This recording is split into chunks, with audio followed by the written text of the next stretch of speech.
Fort Worth, Texas, was a quiet city known for its tree-lined streets and cozy homes. However, in the spring of 2017, that peace was broken. This is where 22-year-old Molly Matheson was starting over. She was bright, full of life, loved her family, and was popular with her friends. Molly rented a small guest house behind a larger house, a peaceful place where she could begin a new chapter. On April 10th, when Molly didn't arrive at work and didn't answer her phone, her mother felt worried. When she opened the door to the house, she was met with a scene that would forever traumatize the Matheson family. The bedroom was in disarray, as if a struggle had occurred. A large mirror lay shattered on the floor. In the bathroom, Molly's body was found, wet, cold, and still. From this seemingly safe neighborhood, a terrifying mystery emerged, setting off a chain of events that exposed a dangerous predator whom the police should have apprehended long ago.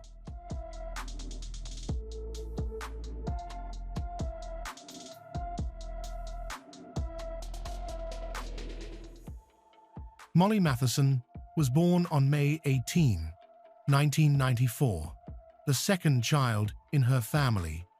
She had an older brother named Nick. Later, her parents adopted two boys from Korea, Max and Ben. Molly's older sister naturally became a second mother to the younger siblings, responsible, firm, yet endlessly loving. At the time of Molly's birth, the family lived in Fairfax, Virginia. When she was 3 years old, they moved to Winter Park, Florida. In school, Molly played on the lacrosse team, inspired by her brother's passion for the sport.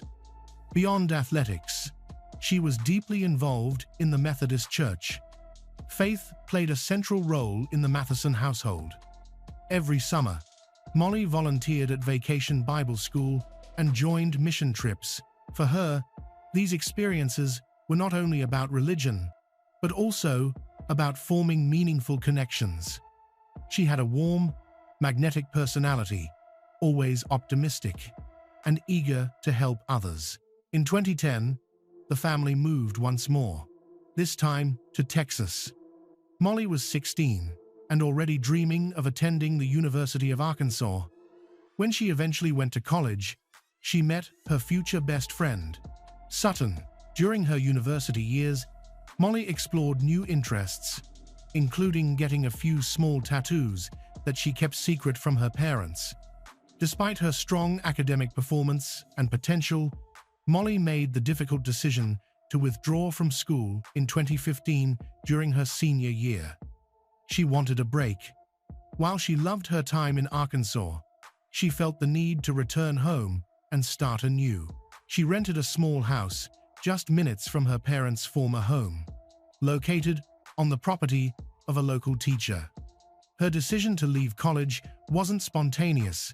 She intended to change her major and transfer to a local university to study social sciences. Of course, this required money, so she took a part-time job at a lingerie boutique.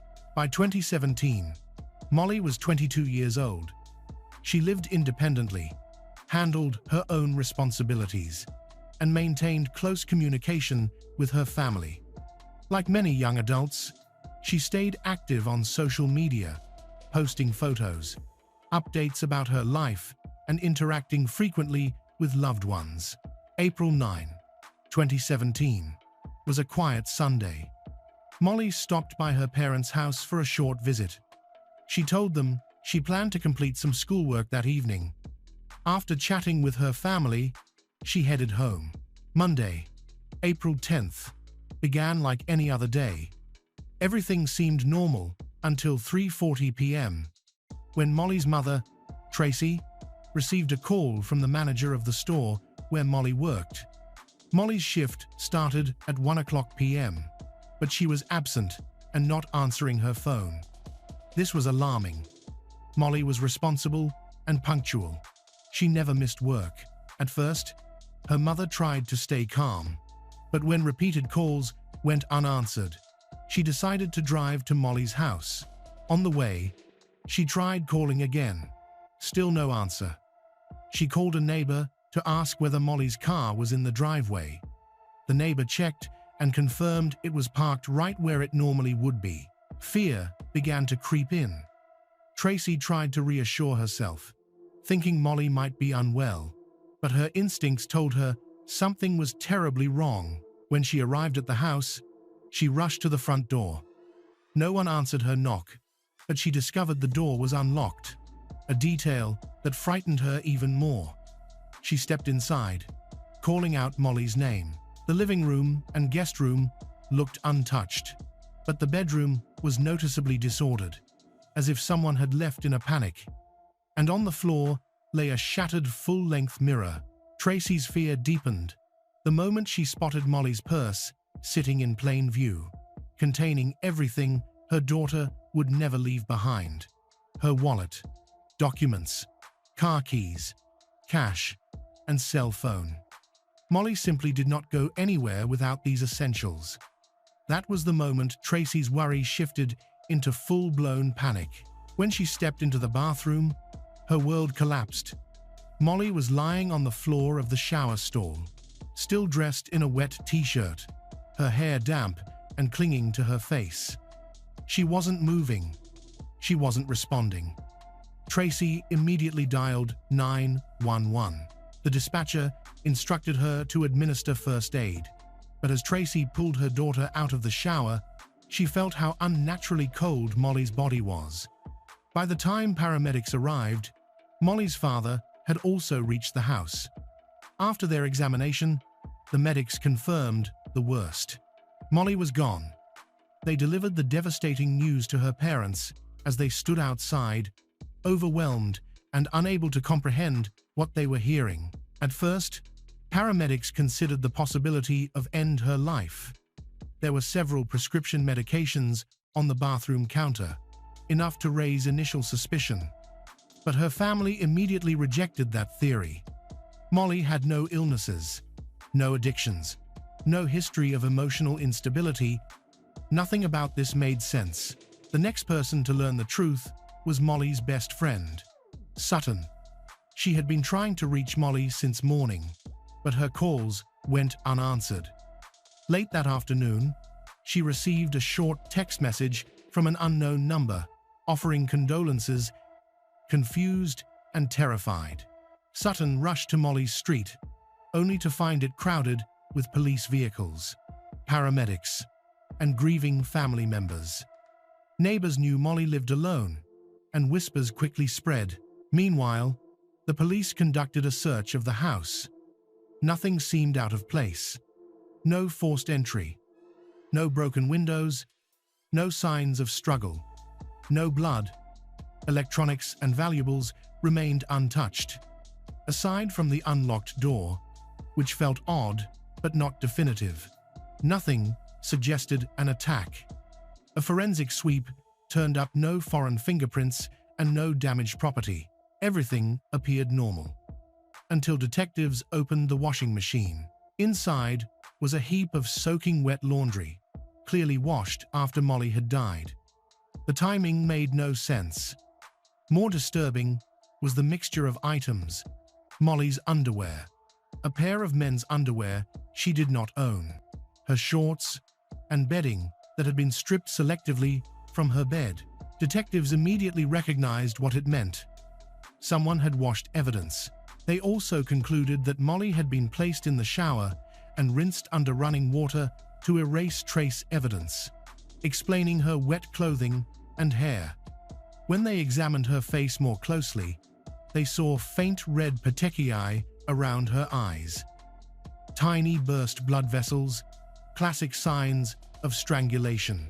With these findings, investigators formally declared the property a homicide scene. They sealed the guest house, posted an officer outside overnight, and waited for full forensic teams to arrive in the morning. The autopsy confirmed the detectives' suspicions. Molly had died from manual strangulation. She also suffered blunt force trauma to the head, likely delivered from behind. which explained the absence of defensive wounds. She never had a chance to fight back. Given that Molly's lower body had been left exposed, abuse assault was strongly suspected. Forensic samples were collected immediately in hopes of obtaining a usable DNA profile. On April 11, 2017, the Matheson family was informed that their daughter had been murdered. They were called to the police station, where detectives asked them to recount everything they knew about Molly's recent activities, friendships, relationships, and behavior. The investigation has officially been classified as a murder case. The news of Molly's death sent a shockwave through everyone who knew her. Within hours, her friends gathered online, creating a private social media group dedicated to discussing what might have happened. They weren't just exchanging theories. They compiled a detailed list of every friend, acquaintance, classmate, and co-worker Molly had interacted with in recent months.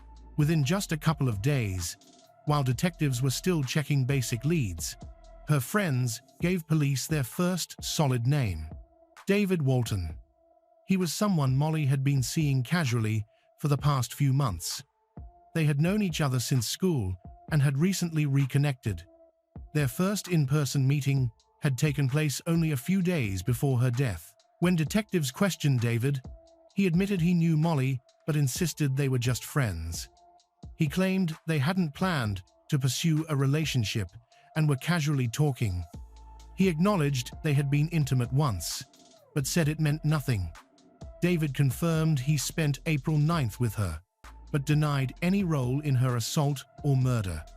According to him, they ran into each other by chance that morning at a grocery store, played a few rounds of pool, and then parted ways. David also suggested another person detectives should consider. According to him, Molly had mentioned a man from Arkansas, Ryan, someone she knew from college, who, David believed, had unresolved romantic feelings for her. When detectives contacted Ryan by phone and asked him to come in, the conversation started smoothly until they informed him of Molly's death. His tone shifted instantly. He tried to sound calm, almost detached. Ryan finally agreed to speak with investigators, but only by phone. He admitted he and Molly had talked occasionally, but insisted their relationship meant nothing. He confirmed he had spoken with her on the morning of her death, but denied seeing her recently. To confirm any of these stories, detectives needed Molly's phone. It was soon located under a mattress at the house she rented. Her family found this deeply troubling. She might have sensed danger and tucked the phone away so she could secretly call for help. But she never got the chance.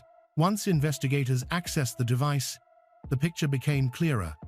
On the night of April 9th, Molly had been texting with someone whose number wasn't saved in her contacts. Despite that, the tone made it obvious she knew him well. She even invited him to her home. They discussed the timing, agreeing he would arrive sometime between 10:30 a.m. and 11 o'clock p.m. At 11:37 p.m., Molly was still alive. She replied to a friend on social media, making plans to meet later that week. Then, at 12:59 a.m., she received a text message from an unknown number. Molly never opened it. Based on the digital timeline, detectives concluded Molly likely died sometime between 11:37 p.m. and 12:59 a.m. Now it was time to dig deeper. When investigators traced the unknown number from Molly's phone, they quickly confirmed that it belonged neither to Ryan nor to David. GPS checks also showed that neither was connected. Their phones were not near Molly's house on the night she was murdered. Running the mystery number through law enforcement databases produced a new name: 23-year-old Reginald Kimbrough. Up to that point, his name hadn't surfaced once, but Molly's friends immediately recognized him. Reginald was someone Molly had met on Tinder during her college years in Arkansas. He had graduated from Plain High School in 2011 and enlisted in the military. He claimed to have attended university, but investigators later confirmed that was untrue. Reginald simply spent a great deal of time on campus because he had close friends there, including his former high school classmate, as well as several girlfriends. One of these girlfriends was Megan, Molly's college roommate. Through Megan, Reginald became acquainted with Molly, and every time he visited campus, he spent time with her. According to Megan, their relationship escalated quickly. They even lived together for a short period before drifting apart. By 2015, they had completely cut contact. Megan and Molly also grew apart after graduation. Eventually, Megan began dating Reginald herself. Megan told detectives that Reginald initially appeared charming and considerate, but quickly revealed his manipulative, short-tempered, and controlling nature. With these revelations, suspicion around Reginald intensified. He was quickly located and voluntarily came to the police station on April 14, 2017. During the interview, Reginald admitted he and Molly had been involved for a time. He said their relationship ended permanently after several arguments. According to him, he and Molly had recently resumed texting, which led to a meetup on April 9th. He claimed he arrived around 10:30 p.m. They talked, watched TV, had a drink, and caught up on each other's lives. He said he kissed her. She declined intimacy, so he left around 12:30 a.m. Throughout the interview, he appeared unconcerned and even emotionally detached, saying he was shocked to hear she had died. But the timeline was troubling. Molly died shortly after he claimed to have left. Reginald cooperated at first, voluntarily giving detectives his DNA and his cell phone for examination. However, CCTV footage soon exposed a crucial lie. Cameras showed Reginald leaving Molly's home at about 2:00 a.m., not 12:30 a.m., as he claimed. When confronted about this discrepancy, Reginald became irritable, insisting that a difference of a few minutes was insignificant. The tone in the room shifted instantly. Reginald became defensive, refused a polygraph test, and stopped answering questions. Detectives left him alone in the interrogation room to observe his behavior, but he did nothing revealing. After his phone was returned, he walked out. At that point, there was still no physical evidence tying him to the crime, but now he was their leading suspect. Next, investigators turned to DNA comparison. They would test Reginald's profile against the biological material recovered from Molly's body. Meanwhile, a deeper background check revealed an alarming incident from 2014 involving a young woman named Katie Coates. Detectives contacted her immediately. Katie reported that she had met Reginald on a beach. At first, he behaved like a perfect gentleman until he suddenly turned violent. She said he abused her, choked her, nearly killing her. She survived and reported the assault to police. Reginald was arrested, but he claimed the encounter was consensual and that Katie was simply trying to avoid feeling guilty for cheating on her boyfriend. Because it lacked clear corroboration, the case quietly faded, and no charges were filed. To detectives, this history painted a chilling pattern, one that made Reginald look more dangerous. It later emerged that this was not the first violent incident involving Reginald. His earliest known assault dated back to 2012 in his hometown of Plain, Texas. The victim, Melissa Winton, was a high school senior at the time. She had met Reginald by chance, and they exchanged numbers almost immediately. Shortly afterward, he invited her over, but instead of letting her in through the door, he insisted she climb through his window. Melissa agreed, unaware of the danger, and soon became the victim of his attack. During the investigation, Reginald agreed to a polygraph test and then pressured Melissa into dropping the charges. No prosecution followed. Although neither case resulted in convictions, the women's accounts were disturbingly similar, and their stories echoed the circumstances surrounding Molly's death. With only circumstantial evidence against Reginald so far, investigators returned to one overlooked detail: the washing machine. When officers first entered Molly's home, the wash cycle had just finished. Detectives began analyzing the time window, hoping to determine exactly when it had been running. Molly's rental home had been fitted with a smart meter, a device that recorded electricity consumption in 15-minute intervals. When detectives pulled the data, they noticed a dramatic spike at 1:45 a.m. Testing an identical model washing machine confirmed their belief. The wash cycle had been running at the exact time. Reginald was still inside the home.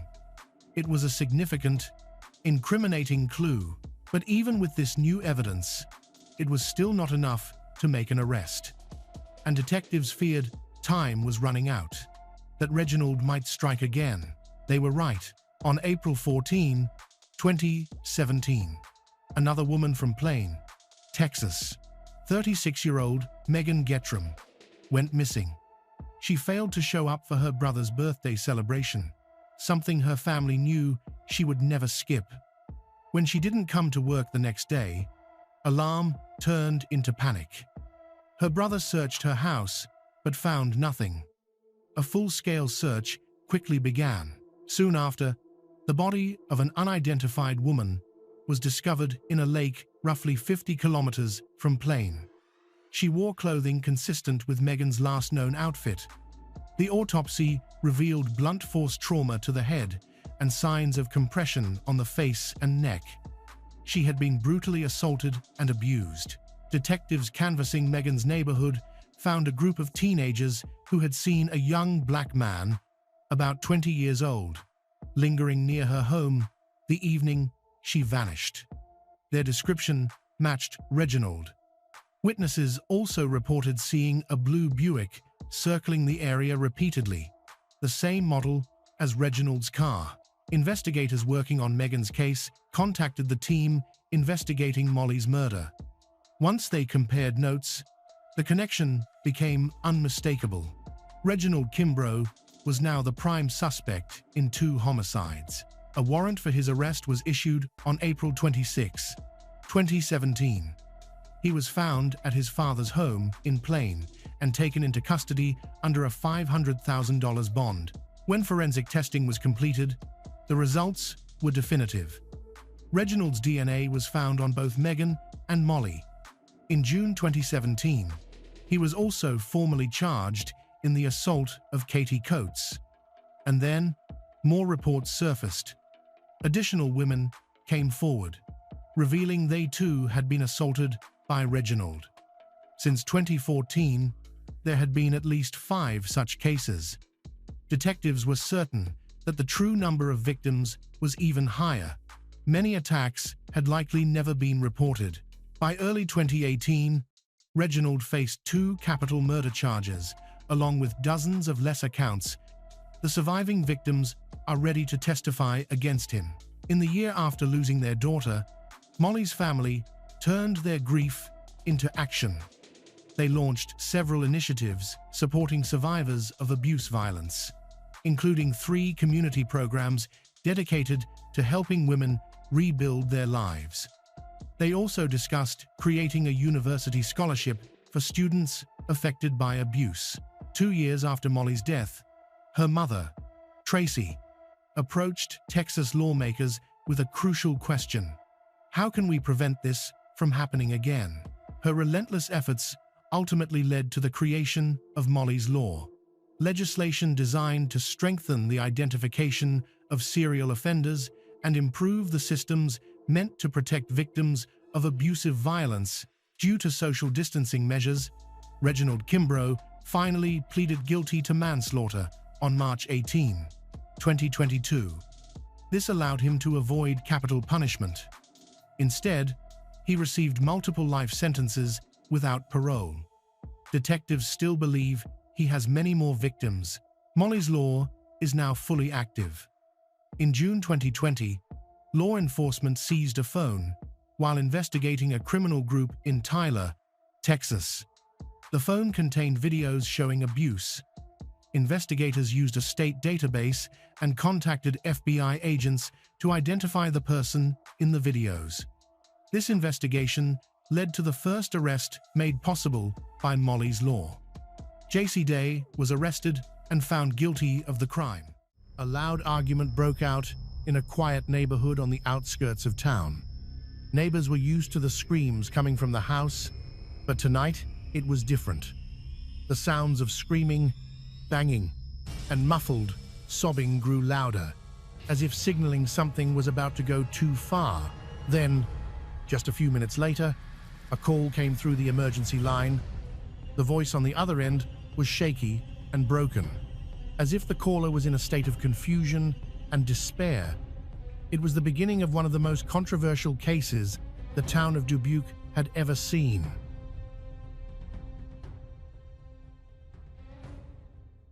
Dubuque, a city stretched along the banks of the Mississippi River, at first glance looks like a classic Midwestern town with rolling hills, historic districts, and postcard charm. But beneath that surface lies a complicated history.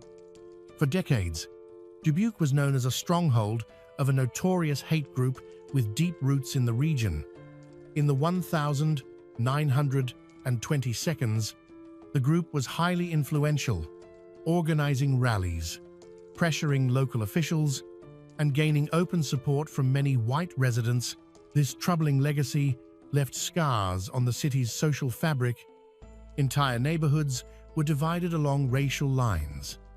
African American families were pushed into specific areas, and for years, schools and jobs remained largely inaccessible to minorities. Even into the late 20th century, federal reports listed Dubuque as one of the least welcoming places in the country for Black Americans. During the 1982 and 1990s, tensions flared again. Threatening graffiti appeared, homes were targeted with arson, and city leaders were forced to roll out anti-discrimination programs. Still, even in the 21st century, hostility lingered. From street-level aggression to inflammatory posts online, the contrast between Dubuque's picturesque image and its deeper social struggles has always been striking. On one side, historic churches, a respected university, and breathtaking views of the Mississippi. On the other, a legacy of racial intolerance, social friction, and long-standing mistrust between communities. It was in this atmosphere of prejudice and unspoken conflict that a story unfolded, one that would soon draw national attention. Fontainebleau grew up in Dubuque in a well-regarded family, was known from a young age for his love of sports and natural social charisma.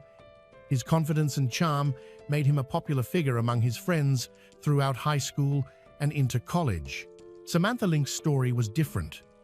Raised in a household that valued hard work, discipline, she turned to athletics early on, pushing herself to prove her strength and determination. In her teens, she was diagnosed with mental health conditions that required ongoing medical supervision and daily medication. While the treatments helped her maintain balance, they also caused mood swings, occasional irritability. She had also endured difficult past relationships marked by control and emotional pressure. That history left deep scars, a fear of losing control, a constant need for reassurance. Outwardly, though, Samantha appeared energetic, someone with clear goals and the willpower to chase them. They first met at a party hosted by their mutual friend Cassie. The night was filled with music and laughter, a seemingly ordinary gathering that turned into a pivotal moment. Fonte was in his element, cracking jokes, drawing people in with his charm.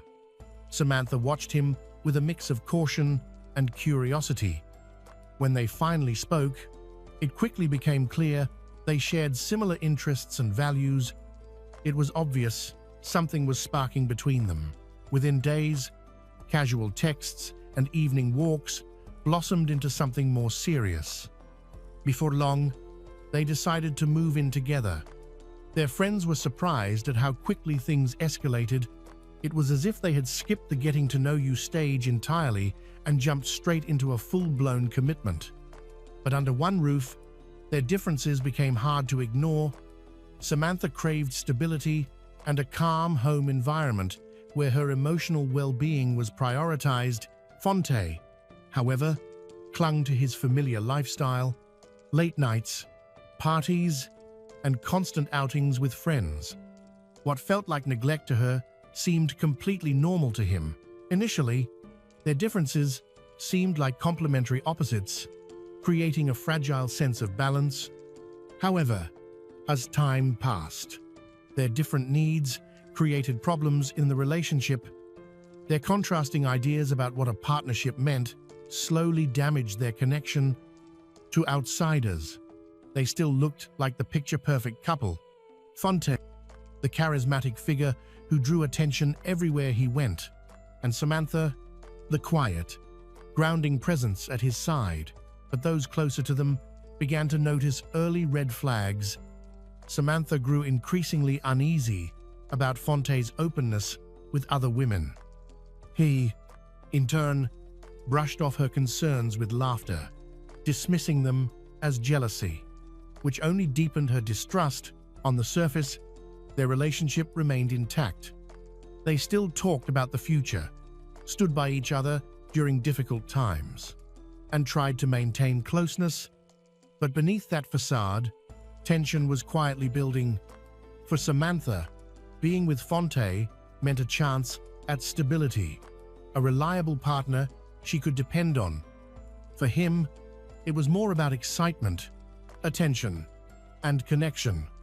These mismatched intentions became increasingly obvious to those around them. The strain soon began to take its toll. Samantha's life was tightly bound to her medication schedule and regular medical checkups. But Fonte didn't always take this seriously. He believed his role was to support her during the hard moments, but not to structure his entire life around her needs. Minor frustrations began to stack up. His tardiness, broken promises, and carefree acceptance of party invitations even when she wasn't feeling well. Her sharp reactions often sounded to him like relentless criticism, which he dismissed as overdramatic. She asked more frequently about their future, hoping for reassurance. While he deflected, unwilling to commit to specifics, her anxiety grew, and with it, his irritation. Still, the bond between them didn't disappear. This push and pull, deep attachment, mixed with rising frustration, became the defining pattern of their relationship. After yet another heated argument, Samantha left to stay with her mother, hoping distance would give her clarity. Eventually, though, they agreed to return home together.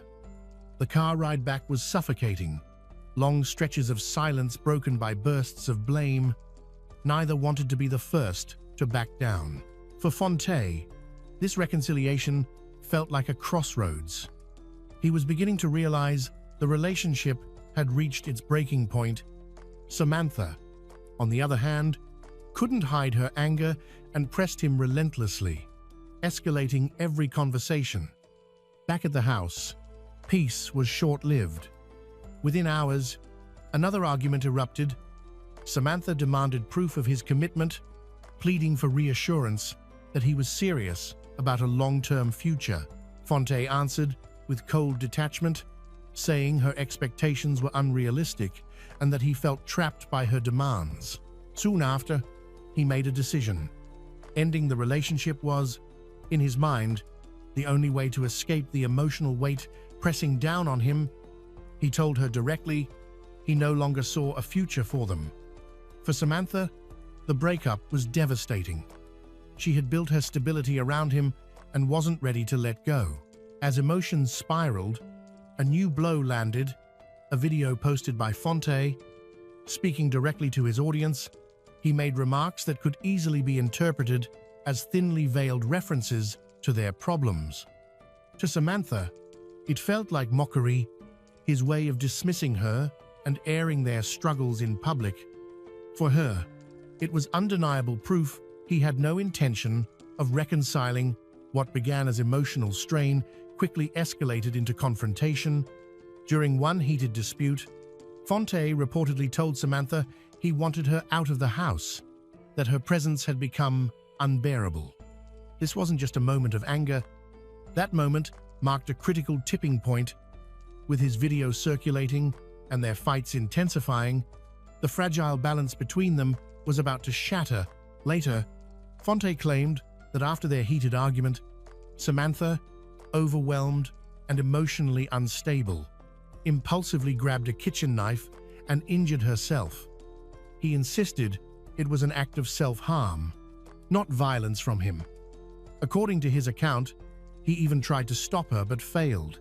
But the scene first responders encountered told a very different story. Paramedics arrived to find Samantha lifeless on the kitchen floor, bearing 3 stab wounds to vital areas. The placement of her body and the nature of the wounds simply did not align with Fonte's version. While medics worked desperately to save her, officers observed Fonte closely. What they saw was not shock or grief, but hostility.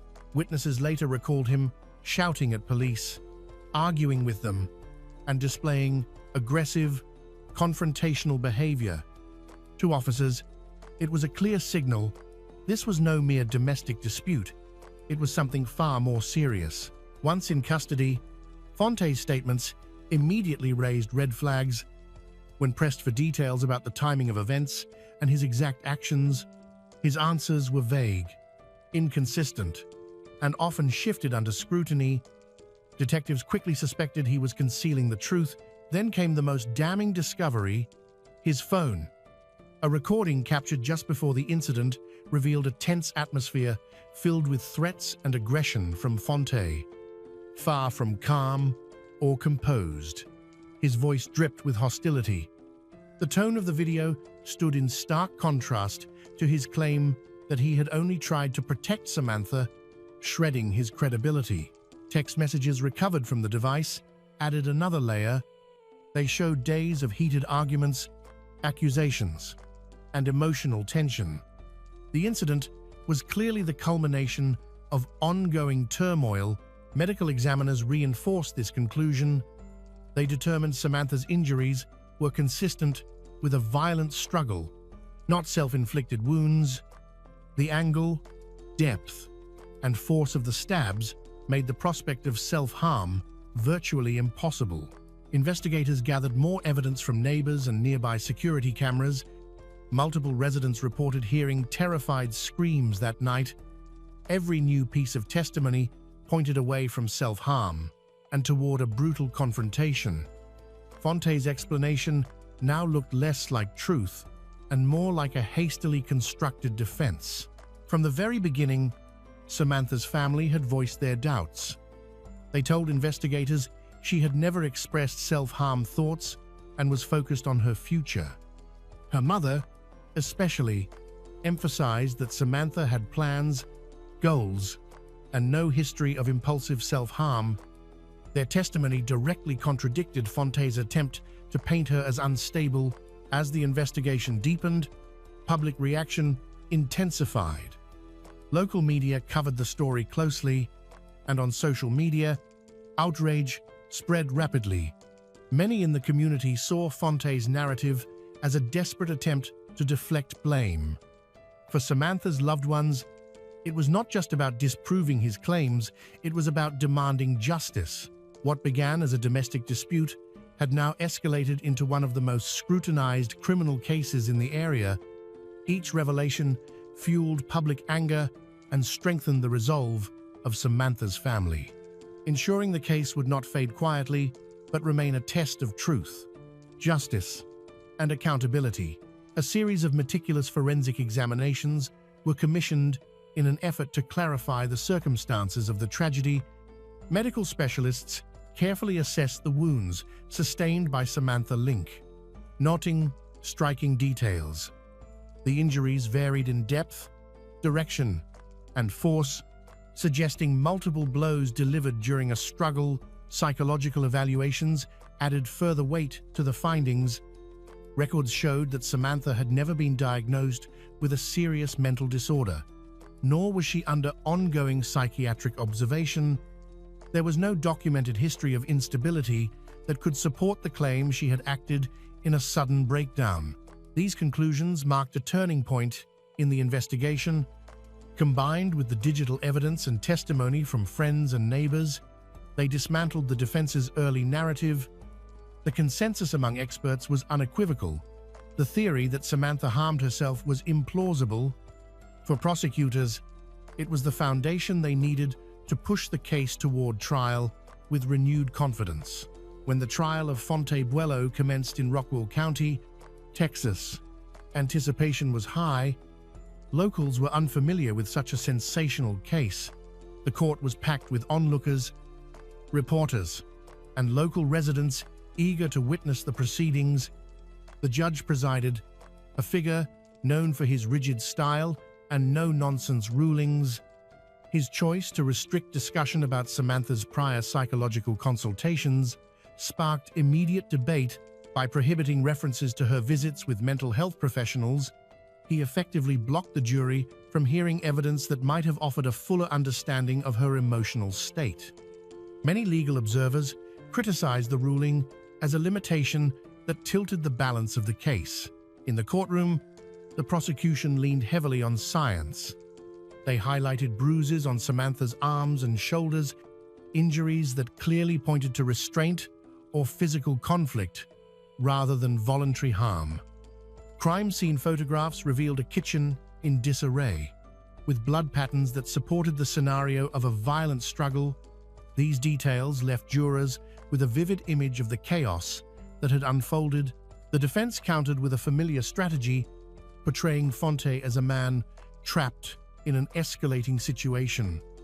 They argued he had acted in self-defense after Samantha lashed out during an emotional outburst.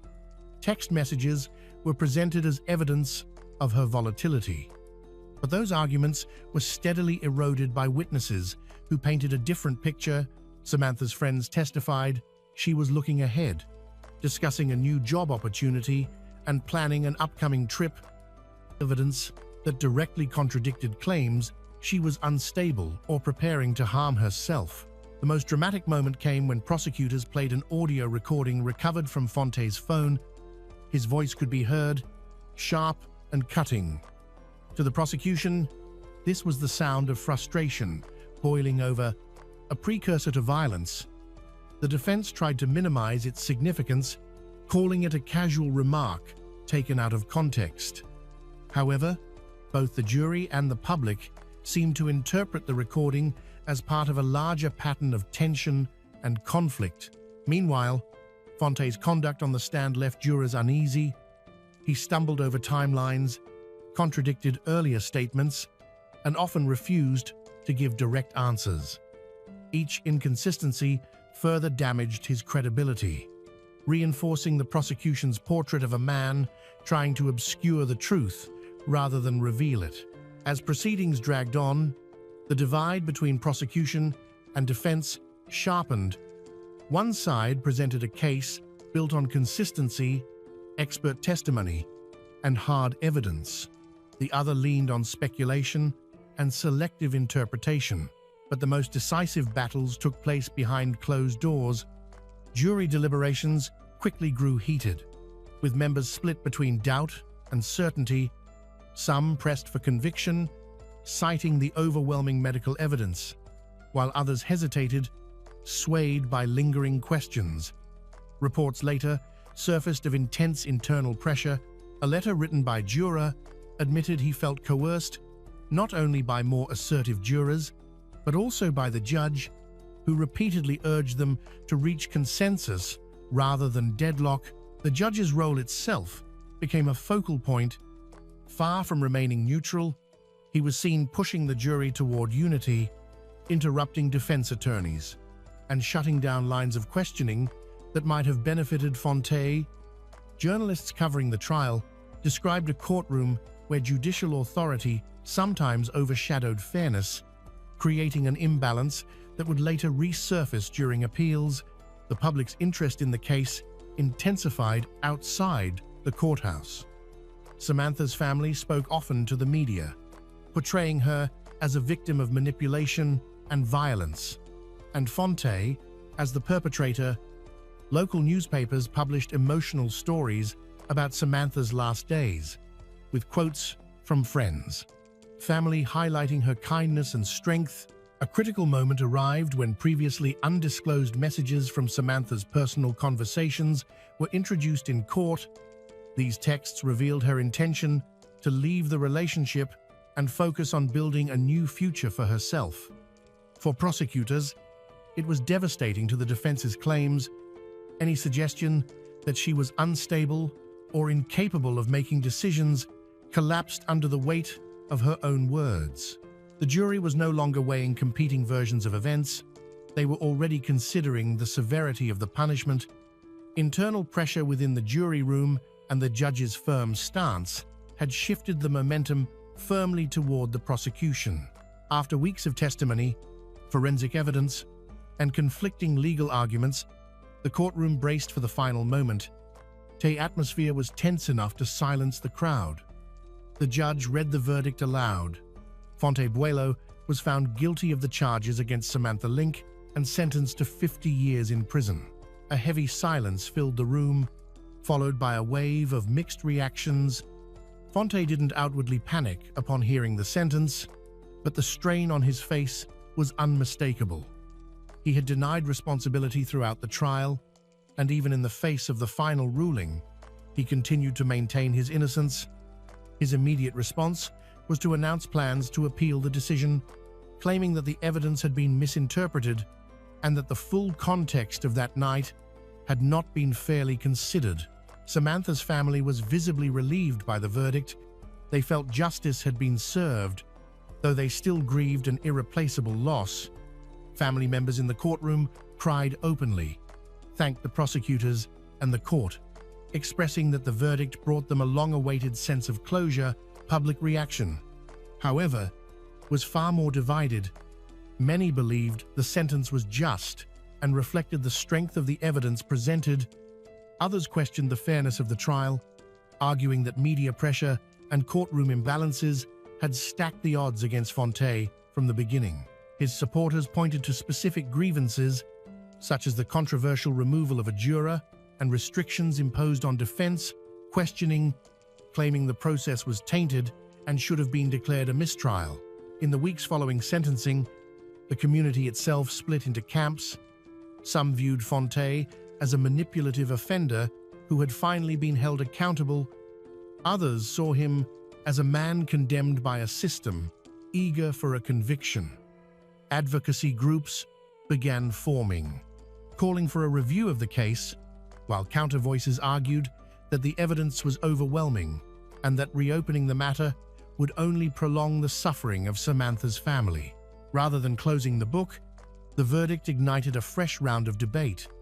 To his critics, Fonte embodied cold-blooded violence. To his supporters, he was another casualty of a flawed judicial system. His attorneys moved quickly, filing notices of appeal and alleging serious procedural missteps. They argued that video footage used in court had been stripped of context, twisting casual remarks into sinister threats. They also claimed investigators had targeted Fonte as the prime suspect from the beginning, refusing to explore other possibilities. The appeals court agreed to review the case, but the process promised to be long and arduous. Meanwhile, Fonte remained behind bars, his supporters organizing rallies and online campaigns in his name. To some, it was a fight for justice. To others, it was nothing more than a desperate attempt to rewrite a verdict that had already been decided. As preparations for the appeal advanced, the defense team brought in independent experts to bolster their version of events. Forensic psychologists and criminal investigators were introduced, some of whom argued that, under extreme emotional distress, the wounds on Samantha's body could be interpreted as self-inflicted. Another specialist pointed out that there were no direct eyewitnesses to the fatal altercation, suggesting the jury had relied heavily on circumstantial evidence. The prosecution quickly countered with its own battery of experts. They emphasized the directionality of blood spatter, the precise angles of the wounds, and the position of Samantha's body in the kitchen, all details that strongly indicated the injuries had been inflicted by someone else. Meanwhile, the media shifted its focus beyond the courtroom, digging into the couple's personal history. Old social media posts resurfaced. Friends and co-workers were interviewed, and new details began to circulate. Some accounts portrayed Samantha as someone who had voiced repeated concerns about Fonte's temper and controlling behavior. Others painted a different picture, describing her as impulsive and occasionally volatile during moments of stress.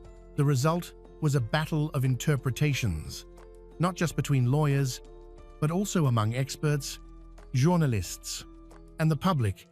Some professionals argued that the case had leaned too heavily on inference and lacked a definitive smoking gun.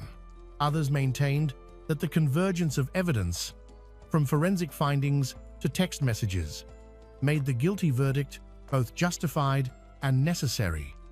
This division transformed the trial into more than just a legal proceeding. It became a cultural flashpoint.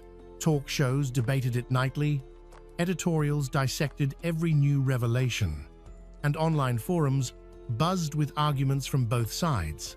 By now, the case had transcended the courtroom. Investigative journalists kept the story alive with follow-up reports, some uncovering financial disputes related to Samantha's estate, others highlighting conflicts within her family.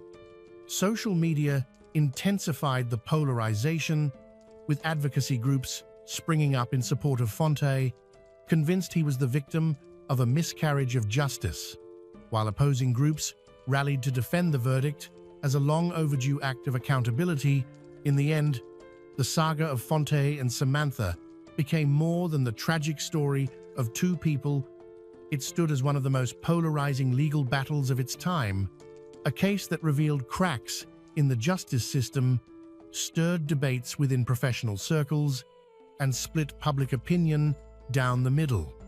Long after the courtroom lights dimmed, the case remained etched into collective memory, both as a cautionary tale and as a cultural mirror reflecting society's deepest divisions.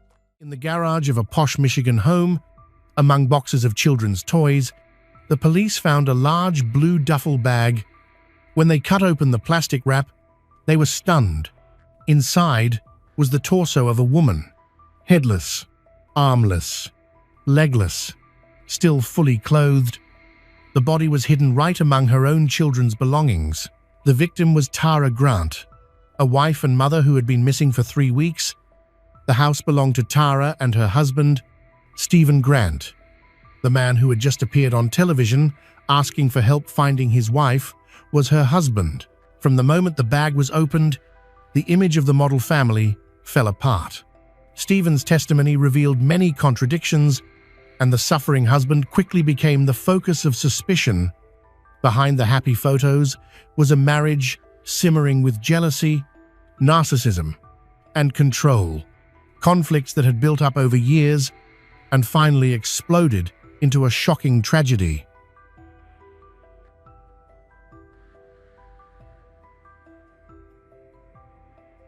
Tara Lynn was born on June 28, 1972, in Macomb County, Michigan.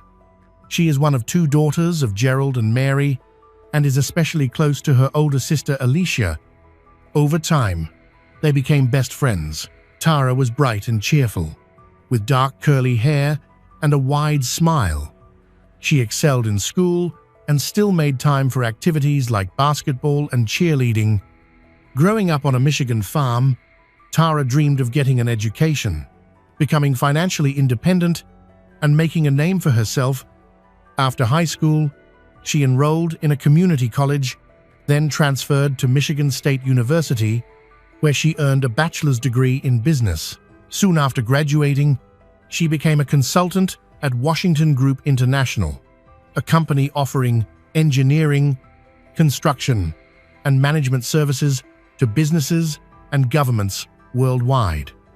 It was a dramatic change from her small-town farm life. Not long before, Tara and her family would rise at dawn to feed livestock. Now, she had entered the world of big business, landing her dream job. With the company headquartered in San Francisco and offices around the globe, her work allowed her to travel internationally. For a country girl, it seemed like a dream come true. Tara set her goals and achieved them, both in her career and in her personal life. Her partner, Stephen Grant, was about 2 years older. He once studied at Michigan State University, but decided to pause his studies when he received a career opportunity. Believing that education could be pursued later, Stephen eventually worked for a Michigan politician. He and Tara shared a lot in common, but their first meeting didn't go well. Tara was an attractive, educated, ambitious young woman. Stephen came off as ordinary and awkward, and not particularly sharp. Classmates even joked that if Stephen ever committed a robbery, he'd leave his ID at the scene. Seeking approval, he often exaggerated and invented stories. Sensing his dishonesty, Tara made it clear she wasn't interested. But Stephen persisted. His persistence coincided with a tragedy. Tara's grandmother passed away. When Tara flew home for the funeral, Stephen unexpectedly showed up after driving several hours to support her. It was awkward. Tara was dating someone else at the time, and he was also at the funeral. Stephen stayed calm, joined the family for dinner, and, when offered a place to stay, politely declined and returned home. That gesture became a turning point. After Tara ended her other relationship, she gave Stephen a chance. Things moved quickly. They started dating, fell in love, and within a few months moved in together. Stephen believed he would never find someone like Tara. He set out to win her heart and soon proposed on the steps of the Detroit Institute of Arts. They married in 1996. Their daughter, Lindsay, was born in 2000, and their son, Ian, in 2002. By 2007, the family had settled into a prestigious neighborhood. They bought a large 4-bedroom home with a big yard and a garage, and their children attended a private school. Financially, they were doing well. Most of the income came from Tara, the primary breadwinner. After losing his job in politics, Stephen worked part-time at his father's tool and paint store and took care of the children while Tara traveled for work. This arrangement can be perfectly normal when the wife earns more. However, Stephen struggled with this role. Over time, he grew resentful of Tara's education and career success. He disregarded the fact that her hard work paid for their beautiful home, good neighborhood, and their children's quality education. Stephen's pride was hurt, and he repeatedly told friends and relatives that his wife, Tara, didn't support or appreciate him. He had a hard time accepting her success, which took a toll on his ego, especially since her job had required frequent business travel for the past 4 years. Due to Tara's busy schedule, Stephen took on most of the parenting duties, which was difficult. Still, he made no effort to find a higher-paying job to contribute more to the family finances. At one point, Tara was away on business 5 days a week. Recently, she had been working in Puerto Rico and came home only on weekends to see Stephen and the children. She called daily, sent gifts, and left heartfelt notes. Even if she wasn't physically present, she devoted her spare moments to her family. On the surface, Tara and Stephen appear to be a successful, happy couple. Inside the home, however, there was a quiet power struggle. Stephen considered himself the head of the family, but Tara was the primary earner. This dynamic threatened Stephen's sense of masculinity. Those close to Tara and Stephen noticed troubling personality traits in him, especially his controlling nature. Tara often yielded during arguments, knowing that fighting would only make things worse. she would hold her tongue and let Stephen feel he had won. Deep down, he knew Tara was the true pillar of the household, and that fueled his anger and resentment. To soothe his ego, he began messaging ex-girlfriends, complaining that Tara was never home. Stephen constantly suspected Tara of having an affair with his boss, even installing spyware on his computer to monitor her emails. He wanted proof of betrayal, but there was none, because Tara loved him. If her boss sent weekend messages about work, Stephen would get anxious and start another argument. Despite his accusations, Stephen's own behavior was far from upright. After venting to his exes about his family woes, he would flirt and make suggestive comments. When asked why he didn't divorce if he was so unhappy, he replied that he didn't want to break up the family or make the children suffer. With Tara often away, the household became chaotic. The children, Lindsay and Ian, were only 6 and 4 years old, and Stephen, who had been tasked with running the household, was exhausted. Since they could afford help, Tara suggested hiring a housekeeper to ease his burden and give him time to rest and pursue hobbies. They settled on a live-in nanny who could also handle household chores. Since he would be working closely with the nanny, Stephen interviewed and selected her himself. It's no surprise that he favors young, attractive women. That's how 18-year-old Verena Dierkes, a recent high school graduate from Germany, moved in with his family. As a newcomer to the United States, Verena was eager to make the most of the opportunity. What followed was predictable: a lonely adult man and a young, attractive woman sharing a home 5 days a week quickly grew close. Stephen began by flirting and oversharing about his marriage, claiming Tara was unfaithful. He then offered Verena a massage, and soon they were in bed together. Their relationship began about 6 weeks before the tragic events that would later occur in the family. On February 14, 2007, Valentine's Day, Stephen called the police to report Tara missing. He told them that she had run away from home earlier, leaving him with the children, which was why he did not call the police immediately. He said he last saw Tara on Friday, February 9, when she returned from a business trip to Puerto Rico. According to Stephen, Tara began unpacking and said she needed to leave a day earlier than usual. Typically, she spent weekends at home and flew out on Monday, but this time she planned to leave on Sunday. Stephen was upset. She had just returned and was already preparing to go again, and they argued. The second reason Stephen was upset was a simple request from Tara. Last weekend, she asked him to pick up her car from the repair shop. This innocent favor made Stephen feel like a servant or handyman. He didn't hear respect in his wife's words, and their arguments intensified. Tara grabbed her unpacked bags, left the bedroom, and walked out to the driveway while talking on the phone.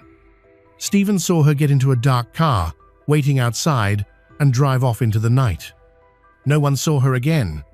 Stephen was both angry and upset. He had to tell the children that their mother, whom they'd been eager to see all week, had left without visiting them. At first, Stephen wasn't worried. He was used to his wife being away from home. The next day, he called her parents, who reassured him that Tara had probably gone back to Puerto Rico, but then her company called to report she had missed an important meeting, completely out of character for someone so devoted to her work. Despite that alarming call, Stephen didn't contact the police immediately. He waited until the next evening, 5 days after she disappeared, before filing a missing person report.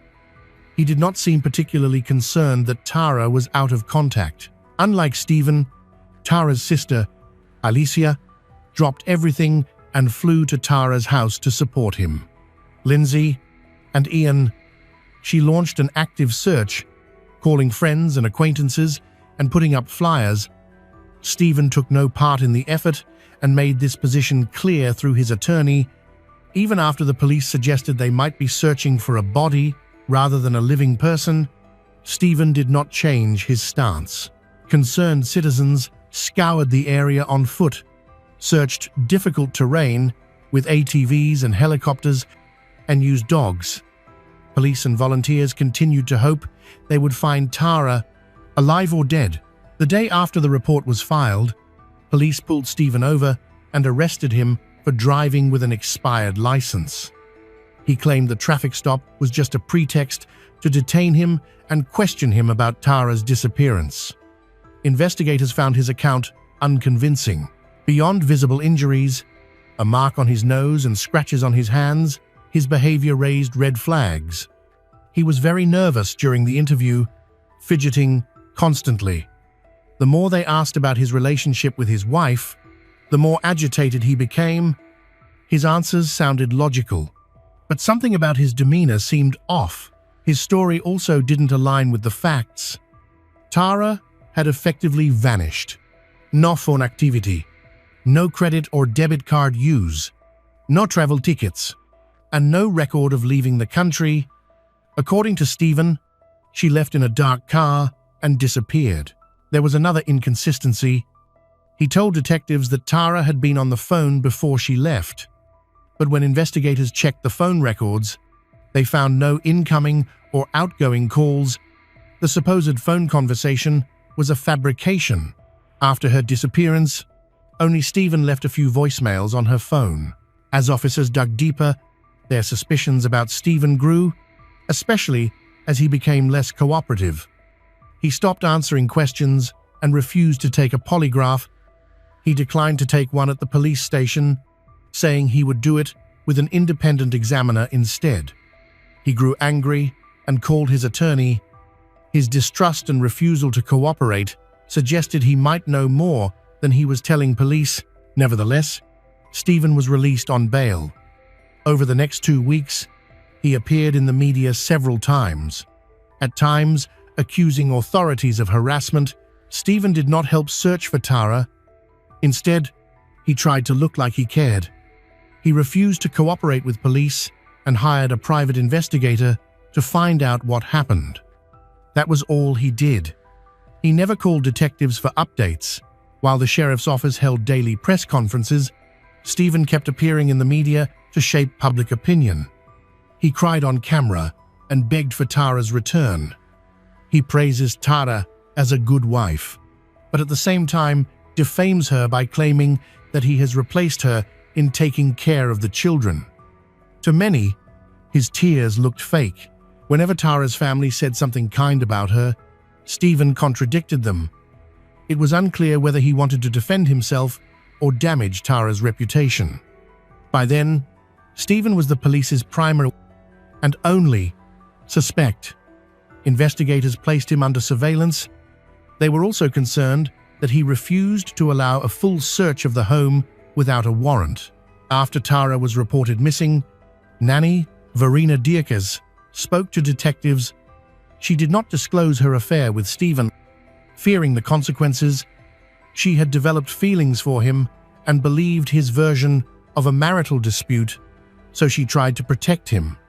She left his home and returned to Germany on February 21, but continued to keep in secret contact with him until a major breakthrough in the case on February 20, 2007, in southeast Michigan. A woman walking in a park stumbled upon a horrifying sight. Behind the trees, stuck in a crevice in the trunk, she saw a plastic bag. Spurred by curiosity, she opened the bag.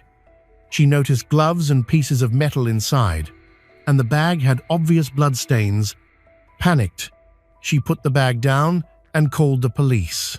Testing confirmed the blood belonged to Tara, reinforcing police suspicions that they were searching for a body, not a missing person, though at the time, this was only a working theory. After the discovery, police launched a large-scale search of the park for more evidence. They also obtained a search warrant for Tara and Stephen's home in Washington Township, Michigan, on the evening of March 2, 2007. 3 weeks after Tara's disappearance, officers arrived to conduct a thorough search. Stephen, who had not been arrested, took the dog for a walk, out of sight. He called a friend for a ride.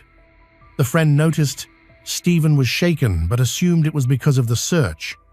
In reality, Stephen was unraveling for another reason. In the garage, officers found a large green bag next to a box of children's toys. Inside was a bundle wrapped in multiple layers of plastic. When an officer touched it, it felt soft. They unwrapped it and found human remains, a torso from the neck to the upper thighs, still clothed. Detectives realized they had found part of Tara Grant's body, hidden in a tarp bag near her children's belongings. Because police had lacked grounds to detain Stephen beforehand, he could now easily flee. As investigators rushed to get an arrest warrant, Stephen borrowed a friend's car and drove to his sister's house, where his children, 6-year-old Lindsay and 4-year-old Ian, were staying. He said goodbye to his children, spoke with his sister, and then fled. At a press conference, the sheriff's office urged Stephen to turn himself in. Those who knew Stephen doubted he would. Even Stephen's lawyer said he had plans to end his life. According to the lawyer, Stephen was desperate and barely coherent when he called. After Tara's death, their 2 young children were left behind, their lives forever shaped by their father's horrific actions. Relatives on both sides focused on protecting them. Both Tara's family and Stephen's relatives tried to shield the children from the chaos. Although everyone knew their mother was gone and their father was on the run, the children were not told. Keeping the unfolding tragedy from them was extremely difficult, as reporters kept knocking, seeking interviews.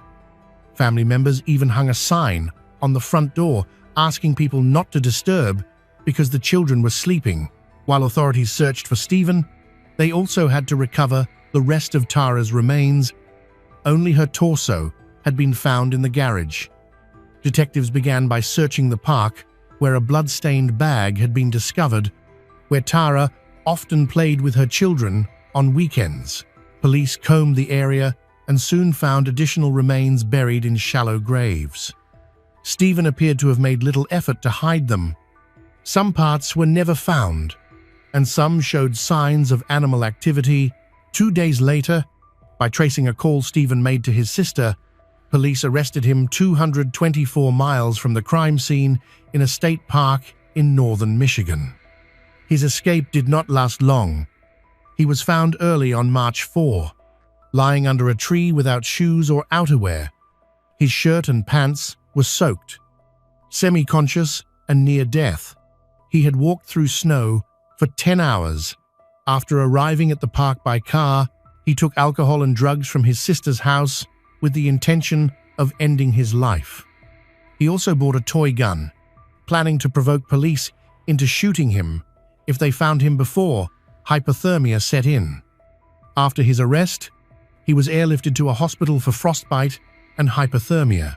When he regained consciousness, he confessed from his hospital bed, though police had already heard the confession. On March 3, Stephen had called his housekeeper and nanny, Verena, and told her he had killed Tara, claiming it was an accident. Verena immediately cut ties with him and reported what he said to the lead detective. She later flew from Germany to testify against him. Stephen said that on the evening of February 9, 2007, he and Tara had a serious argument. He was already irritable and resentful about staying home with the children. When Tara mentioned an upcoming business trip, he grew furious. He was in bed, undressed, while Tara unpacked. She said she had to leave for Puerto Rico a day early because her boss would be there. Hearing about her boss, Stephen snapped and shouted that she should go to her lover immediately. Tara tried to leave to defuse the situation, but he grabbed her arm. She slapped him, and he shoved her hard in the back. She fell, hitting her head, enraged. Tara said she was done and planned to file for divorce, leaving him without money or the children, since she was the breadwinner. Her words enraged Stephen. He straddled her as she lay on the floor and strangled her with his hands. Tara fought back, But he was stronger. Unable to look her in the eyes, he pulled a shirt over her face while he continued to choke her. As soon as Stephen realized Tara was dead, he panicked. Their children were asleep at home, and the nanny, Verena, wasn't there yet but could return at any moment. Stephen texted Verena, telling her not to come over that day, and then tried to move Tara's body, but it was too heavy. He left the room, got one of his belts, looped it around Tara's neck, and dragged her down the stairs to the garage to load her into the car. At one point, he dropped the body and heard a dull thud that he later described as sounding like a cracked watermelon. Just after he got her into the car, he heard a noise. Even though Stephen texted, Verena still returned because she had nowhere else to go. Disheveled and half-dressed, Stephen rushed out to meet her. A fresh cut from his fight with Tara was visible on his face. He told Verena he'd argued with his wife, that Tara had slapped him, and then left. He reinforced the lie by repeatedly calling Tara's phone, leaving voicemails, and asking what he should tell the children. All the while, he knew Tara's body was in his car. He also took Verena's phone and deleted their messages, aware that their affair could be seen as a motive. The next day, Stephen drove Tara's remains to his father's workshop at the tool and paint store, making sure no one was around. He laid out a tarp, drank alcohol for courage, and began dismembering the body. He vomited several times during the process. He divided the remains into 14 parts and destroyed the items Tara had brought on her business trip to make it look as if she'd left voluntarily. When he finished, he went home and tried to act normal. Once he calmed down, he decided to dispose of the remains. He loaded the carefully wrapped body parts into a bag, placed it on his children's sled, and headed to a park a few kilometers away. Then, something went wrong. While descending a hill, he lost control of the sled. It slid away, the bag fell, and the contents spilled onto the ground. He had to chase after it, frantically gathering the scattered packages and stuffing them back into the bag before anyone saw. He then continued with his plan to dispose of the remains. He went to a dense, wooded area, dug a couple of shallow holes, and tossed the bags in, hoping animals would destroy the evidence. But his plan was thwarted when a woman in the park found a bag containing blood-stained items. Realizing the police were preparing a large-scale search, he panicked. He retrieved Tara's torso and hid it in the garage near his children's toys. Believing detectives couldn't search his property without a warrant, he felt secure. The next day, however, police arrived with a warrant. Stephen was arrested and charged with murdering his wife. His attorney, who had previously defended him, recused himself. At Tara's funeral, no one spoke Stephen's name. Tara knew how to love and be loved. She could forgive, believe, and understand. Her tragic mistake was trusting the wrong man and failing to see his spiteful, obvious nature. In February 2008, Stephen Grant was sentenced to 50 to 80 years in prison for the murder of Tara Grant, plus an additional 6 to 10 years for mutilation of a body. The more Tara succeeded, the more insignificant Stephen felt. Unable to accept it, he complained, belittled her, and had an affair with the young housekeeper to prop up his fragile ego. Because of his selfish and despicable actions, the children lost both parents overnight. The consequences of his crime were devastating. In June 2008, a few months after Stephen was sentenced, his father, William Allen Grant, died. He owned the tool store where Stephen had dismembered his wife's body. Unable to cope with what his adult son had done, William shot himself. In that sense, Stephen was indirectly responsible for his father's death as well. Stephen and Tara's children, Lindsay and Ian, later took their aunt Alicia Standifer's surname, dropping the Grant surname. They had some understanding of what happened to their mother, but did not know the details. Tara's family said they would let the children read Stephen's confession once they were adults. The family wanted to protect the children from the truth for as long as possible because their lives had already been devastated. But the reality was even worse. It was later revealed that 6-year-old Lindsay and 4-year-old Ian witnessed their mother's murder. They kept silent until after the trial, then told their aunt and uncle that they had seen their parents arguing that night and watched as their mother died. When Stephen leaves the room, Lindsay runs to her mother and tries to wake her, not understanding that she is dead. When her father returned to the bedroom, Lindsay hid under the bed and saw him drag her mother's lifeless body toward the door. Will Stephen Grant ever realize his actions if he is to rot in prison for the rest of his life? A young woman returned home after a night of celebration. By dawn, that same house had transformed into the scene of a chilling discovery: a splintered door, a lifeless body, and a silence that concealed unspeakable violence.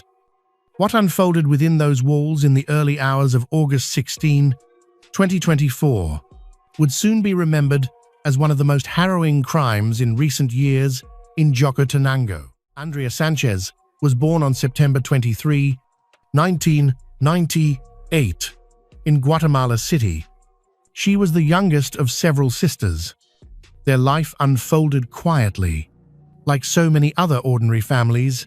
As Andrea reached adulthood, she decided to leave the bustle of the city and move to Jocotenango, a small town in the department of Zacatepec, about 25 kilometers from her birthplace. Life there was slower, surrounded by the colonial beauty of nearby Antigua. For Andrea, it was a place where she could live more peacefully. Blending into the rhythm of the community, faith was at the heart of her world. Andrea became an active member of the Hermandad Esquipulas de Antigua, Guatemala, one of the country's most respected religious brotherhoods. She took part in many church activities, especially during Holy Week processions, where her devotion and discipline were clearly seen. Those who knew her remembered her as spiritual, quiet, and humble. A young woman whose life was shaped by faith and service. It was within this environment that Andrea met Carlos Monzon. He too was active in the brotherhood, often helping during liturgical events and assisting wherever needed. His devotion earned him respect among fellow members. At first, he appeared to be a man of strong character, steady faith. What started as a simple connection through shared religious commitments gradually grew into something deeper. Their friendship strengthened, and over time, it blossomed into a romantic relationship. Before long, whispers began spreading in their circle. It was clear Andrea and Carlos were more than just acquaintances. To outsiders, they seemed like the perfect couple. Social media only reinforced this impression. Photos filled with smiles, affectionate captions, and gestures of tenderness that painted the image of a flawless love story. Their relationship appeared solid, even enviable. But behind those carefully chosen images, the truth was far more complicated. According to friends and relatives, Carlos was not the calm, steady man he pretended to be. He was jealous, controlling, and increasingly possessive. Andrea began to show signs of feeling trapped in an unhealthy relationship. The tenderness displayed in public often gave way to tension and fear in private. Close friends later recalled that Andrea sometimes confided in them about her worries. She admitted that Carlos frightened her, especially when he drank. His moods could change suddenly, turning aggressive, even threatening. While not every outburst turned physical, his words and tone carried a weight that left Andrea shaken and deeply unsettled. This fragile balance carried on until the night of August 15, 2024. At around 11:30 p.m., Andrea and Carlos joined thousands of others at one of Guatemala's most iconic celebrations, the Feria de Jocotenango. This traditional festival, held annually in honor of the Virgin of the Assumption, fills the town with music, food, and joy. It is one of the most beloved events of the year, drawing people from far and wide. For Andrea and Carlos, that night's fair was just like another ordinary celebration, but in reality, it marked the beginning of a chain of events that no one could have predicted. Amid the music, food stalls, bright decorations, and festive atmosphere of the Feria de Jocotenango, Andrea and Carlos blended in perfectly with the lively crowd. They laughed together, mingled with friends, posed for photos, and shared drinks, giving every impression of being just happy couple enjoying one of Guatemala's most iconic celebrations. To those around them, they looked carefree and in love. The outing lasted until late at night and early in the morning. Friends later recalled Andrea appearing in high spirits when she headed home to Jocotenango. She seemed content, smiling and cheerful after an evening surrounded by celebration, but as dawn began to break, the atmosphere in her home shifted into something far more sinister. According to later accounts, Carlos entered Andrea's house in the early morning and discovered her lifeless. What followed raised immediate suspicions. Instead of calling emergency services right away, his first instinct was to phone a friend. His voice was described as nervous and unsteady, though not completely broken, as he claimed Andrea had died without giving clear details about how or why. Only afterward did he contact the emergency services. Emergency responders arrived to what seemed like a peaceful scene. Andrea's body was on the living room couch. She had no obvious injuries. No blood was visible, and the furniture was undisturbed, suggesting no struggle had occurred. Initially, it appeared she had simply died quietly in her sleep. But investigators quickly noticed troubling inconsistencies. The bedroom door had clear signs of damage, the wooden frame was splintered, and the lock appeared forced, suggesting someone had broken in or attempted to. This detail stood in sharp contrast to the otherwise peaceful appearance of the room and immediately raised questions about what had really happened during those final hours. By August 16, 2024, word of Andrea's death spread quickly through Jocotenango and surrounding communities. Neighbors were left shocked and unsettled. Andrea was remembered as a gentle, devout young woman, known for her involvement in her religious brotherhood and her respectful demeanor. The mysterious circumstances of her death created unease and confusion. At first, there was no official cause of death, and early reports offered more speculation than clarity. The lack of obvious violence made the case even more puzzling, as if crucial pieces of the story were still missing. Authorities knew from the start that this would require a meticulous and thorough investigation. One of the first major leads came not from the crime scene itself, but from social media. A photograph Andrea had posted just hours earlier at the fair, smiling alongside Carlos, illuminated by the colorful lights of the celebration, became a key piece of evidence. The photo's digital timestamp and metadata confirmed the exact time it was taken, and friends' accounts supported the timeline. It also firmly established Carlos as the last known person to have been with Andrea while she was still alive. A photo capturing a fun evening accidentally became a keepsake of her final moments. Investigators began to reconstruct Andrea's last night. Step by step, security cameras in Jocotenango provided critical footage that contradicted Carlos's version of events. At 2:44 a.m., cameras captured Andrea and Carlos walking together toward her house. By 4:00 a.m., Carlos was seen leaving alone. Just 20 minutes later, he returned briefly, only to leave again at 4:54 a.m. on a motorcycle. Most notably, at 6:47 a.m., cameras showed him re-entering Andrea's home, this time wearing different clothes. Shortly afterward, he made the emergency call, reporting her death. The timeline suggested that Andrea was attacked between 2:44 a.m. and 4 a.m. Shortly after arriving home, forensic analysis indicated that her body had been moved from the bedroom to the couch, likely in an attempt to stage the scene and downplay signs of violence. The damaged doorframe, combined with the suspicious sequence of Carlos's movements, made investigators increasingly confident that this was no accident or break-in, but an intentional act carried out. For investigators, the reconstructed timeline left little doubt. Sometime between 2:44 a.m. and 4 a.m., Carlos had attacked Andrea inside her home. Evidence indicated that he used force to silence her, likely covering her mouth and nose with an object until she could no longer breathe. In what seemed like an attempt to divert suspicion, he staged the scene. Andrea's body had been moved and placed on the living room couch to create the impression she had died peacefully. Her bedroom door was deliberately damaged from the outside, as if someone had broken in.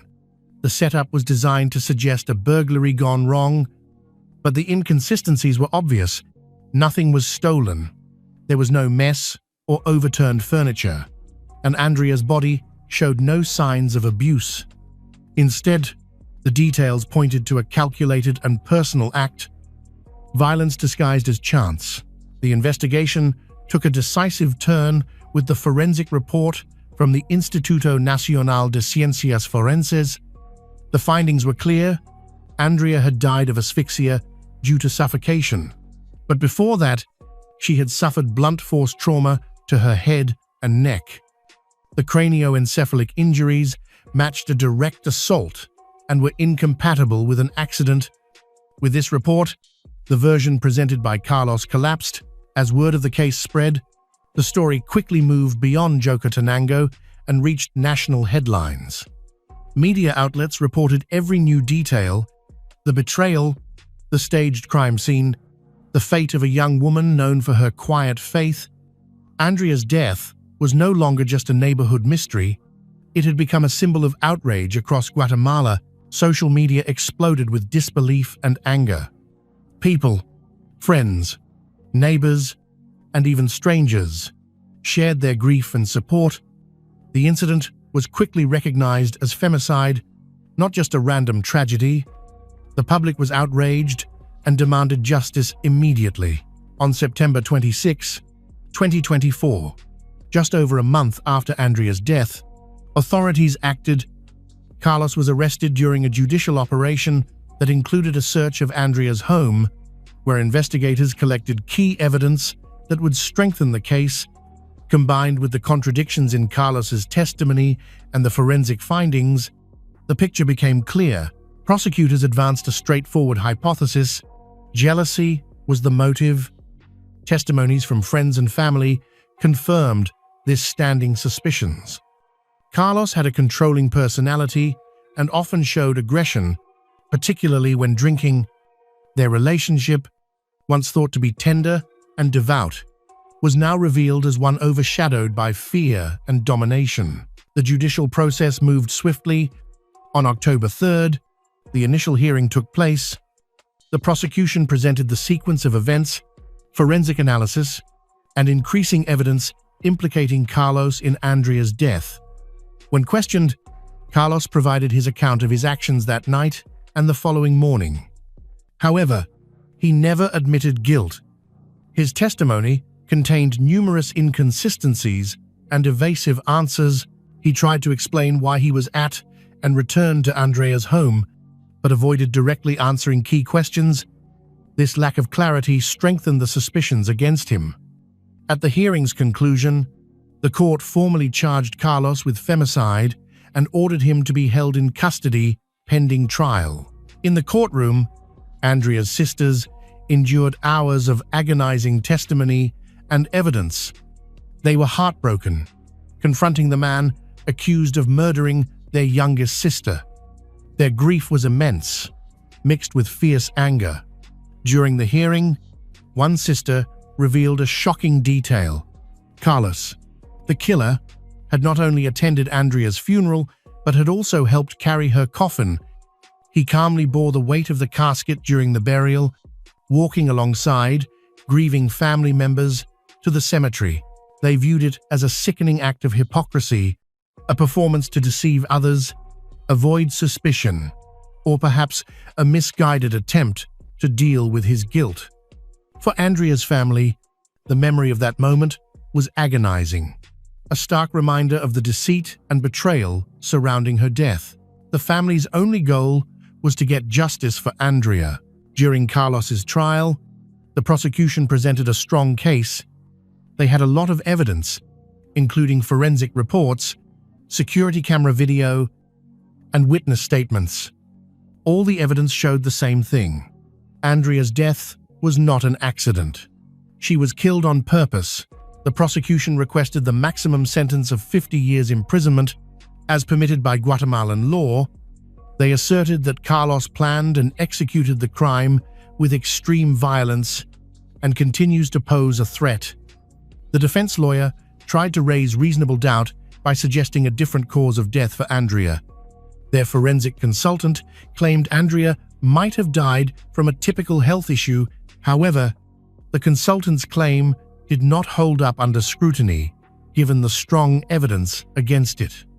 The judge found the official forensic report and the timeline established by security footage to be the most convincing evidence. On April 11, 2025, the court found Carlos Monzon guilty of femicide and sentenced him to 25 years in prison.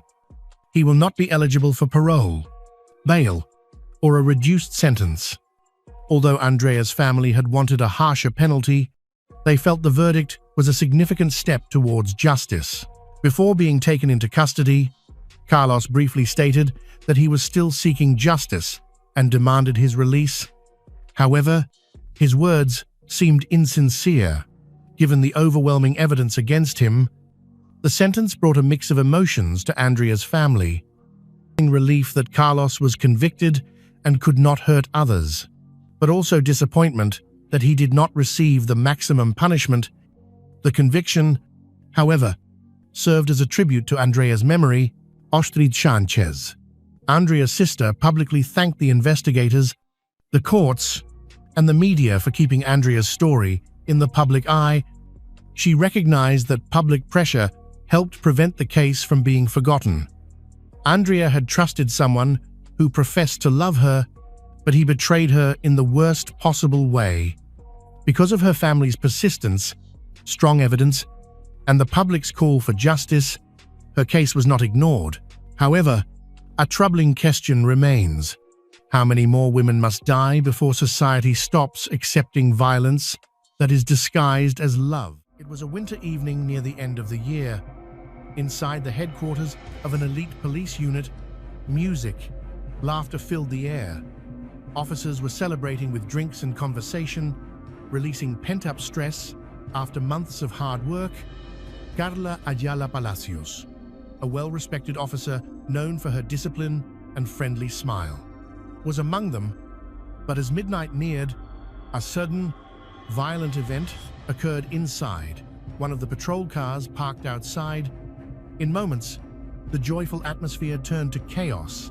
Carla's fate was sealed. The night of celebration turned dark when she disappeared, sparking a controversial investigation that would become one of the most memorable in El Salvador's history. Carla Ayala Palacios was born around 1977 in El Salvador.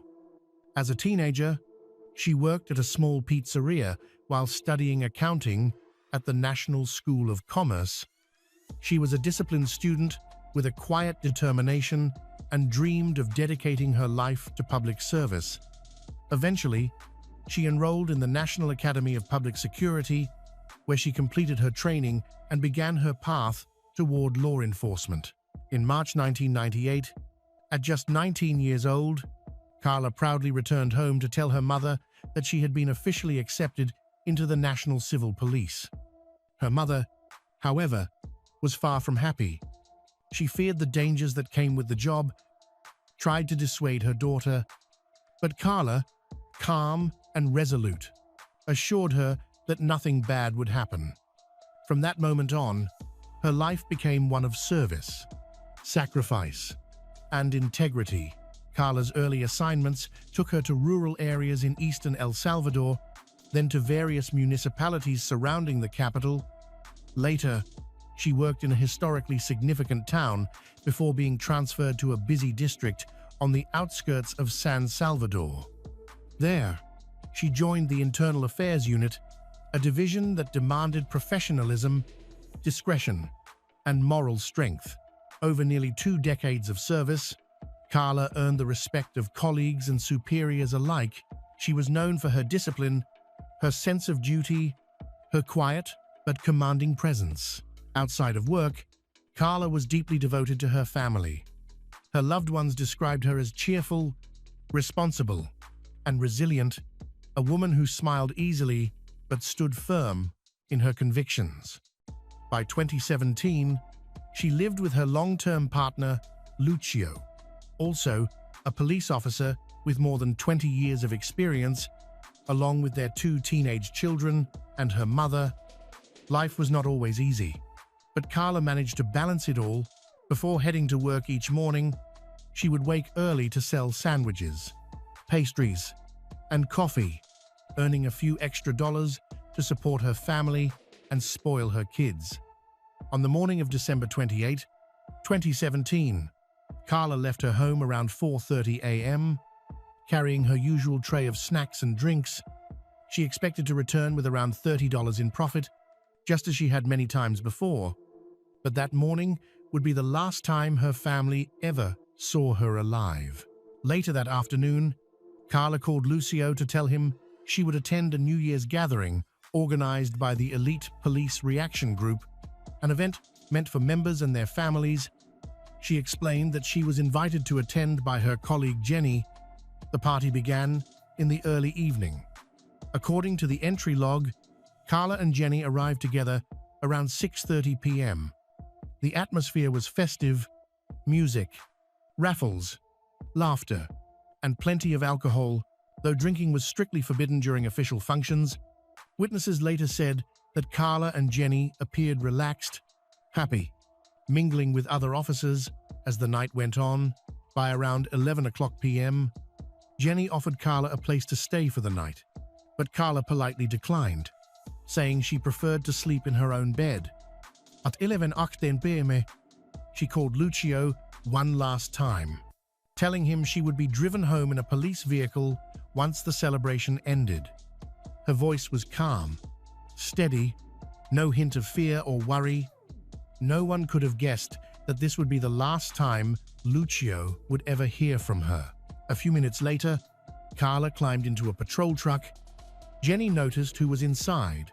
Ovidio Antonio Pacheco Morales was at the wheel. Wilfredo Deras Hernandez sat in the passenger seat, and Juan Josue Castillo Arevalo occupied the back seat beside Carla. Juan, the son of a retired officer, was known as a disciplined yet unpredictable man. He was quiet, intense, and sometimes volatile.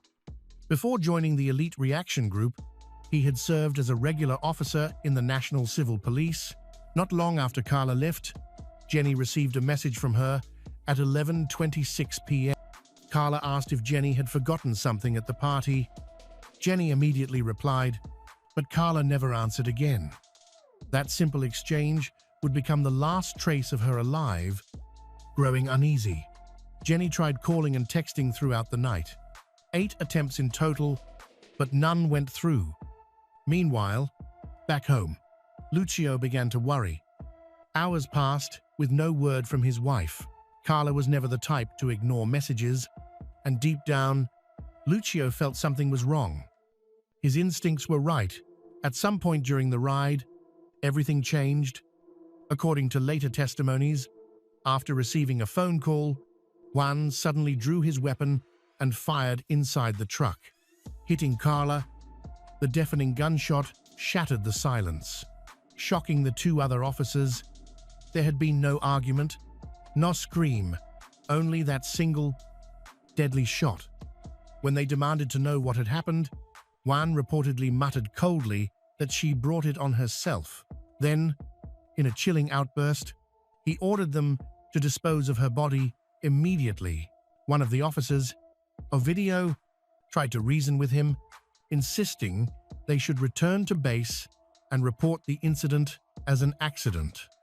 Reluctantly, they turned back, arriving at the station around 12:12 a.m. On December 29th, the guards who greeted them had no idea what horror lay inside the vehicle. According to later statements, when they stopped, the two officers disarmed Juan and left him in the truck with Carla's body while they went to notify a superior. But in a moment of distraction, Juan seized his chance. He jumped behind the wheel, sped out of the compound, and vanished into the night, taking both the patrol vehicle and Carla's lifeless body with him around 2:30 a.m. blank. The phone rang inside the unit's meeting room, where several senior officers, including Wilfredo and Ovidio, had gathered. On the line was Juan himself. Wilfredo answered, trying to keep his composure. Juan's voice was calm, eerily so, as he confessed that he was somewhere in eastern El Salvador and had already taken care of Carla. Juan's tone was strangely composed, even defiant. The call went on for several minutes.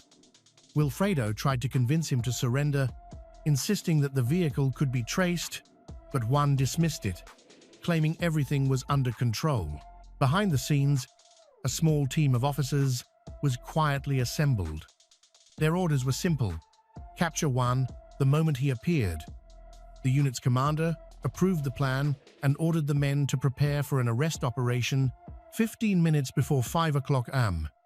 Juan suddenly reappeared at the base, driving the same patrol truck he had escaped with hours earlier. He stepped out casually, dressed in shorts, a t-shirt, and sandals, as if nothing had happened. Approaching the main gate, he called out to the duty commander, who was busy wrapping up the night's paperwork. Juan tossed him the patrol keys and said, almost nonchalantly, that he was no longer part of this group. Then he turned to walk away. The commander immediately raised the alarm, but no one responded. The capture team, it seemed, had fallen asleep. He could only watch from a distance as Juan strode toward the exit. Moments later, several officers rushed to intercept him near the gate. They managed to grab him briefly, but Juan fought back violently, broke free, and started running. The commander, bound by protocol, stayed at his post, helplessly watching as 3 or 4 gunshots cracked through the early morning air. Outside the compound, help was already waiting. A getaway car sat idling nearby. Driven by Juan's brother and brother-in-law, officers gave chase, firing at the fleeing vehicle.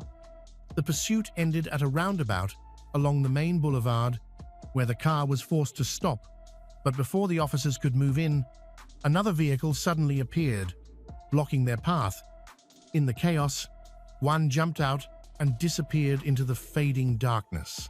At first, the National Civil Police treated the incident as an internal matter, but as details emerged, the missing officer, the involvement of multiple policemen, and the chaotic chain of command, the public began to suspect a cover-up.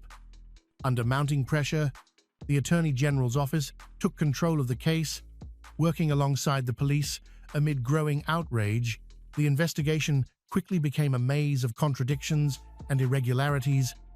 It soon appeared that the very institution tasked with uncovering the truth might be shielding those responsible.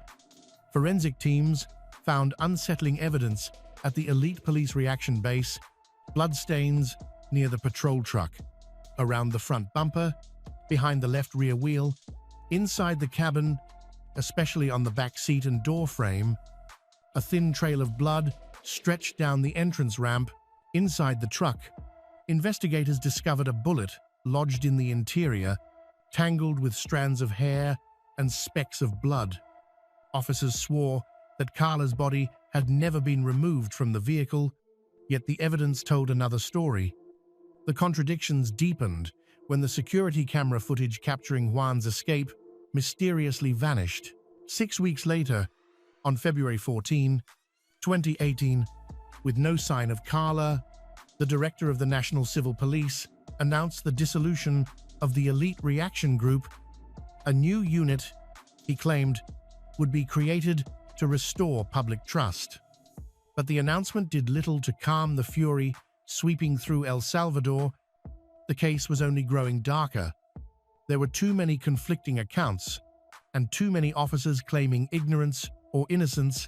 The official explanation was that Carla's death was an accident. A drunk officer, a stray bullet, and a panicked escape. However, inconsistencies and the intentional hiding of evidence suggested a darker truth. Juan's odd phone call before he came back indicated he had assistance. His request to have his personal car ready hinted that someone inside the base might have knowingly helped him escape. The police later claimed it was all part of a strategy to lure him back and arrest him. But that explanation quickly fell apart. During subsequent inspections, investigators found Juan's car abandoned inside the compound, the door open and the keys still on the floor mat, as if waiting for him. The inconsistencies piled up. The police director publicly denied that the patrol truck had a GPS tracker, but the chief prosecutor for violent crime stated otherwise. The vehicle did have a tracker, and it had recorded Juan's movements.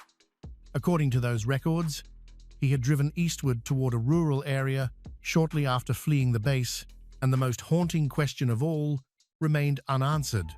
Where exactly had Carla been shot? Months passed with no clarity.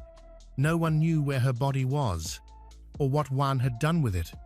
For Carla's family, the uncertainty was unbearable. Every dawn that passed without answers was a cruel reminder that truth and justice seemed as distant. In March 2018, the small financial support the police had been giving Carla's family, barely $100 to $200 a month, was suddenly cut off. From that day on, all they received was a simple food basket. Left with almost nothing, they survived on Lucio's modest salary. The children, still in high school, became their grandmother's only source of hope. She often told herself that one day, when they started working, they would help her manage the bills. Despite her failing health, she refused to stop fighting. Some days, she even traveled alone to San Salvador to earn a few dollars by ironing clothes. As the months passed, hope faded. The possibility of finding Carla alive grew smaller with each day. Whispers began to circulate. Whispers that powerful people were involved, that some officers stayed silent out of fear, and that the very institution charged with seeking justice preferred to look away. Eventually, Jesuit University, through its Human Rights Institute, stepped in and joined the case as a private prosecutor. Authorities also offered a $5,000 reward for any information leading to Juan's capture. Months went by, 250 days of searching, waiting, and despair, until the truth finally surfaced.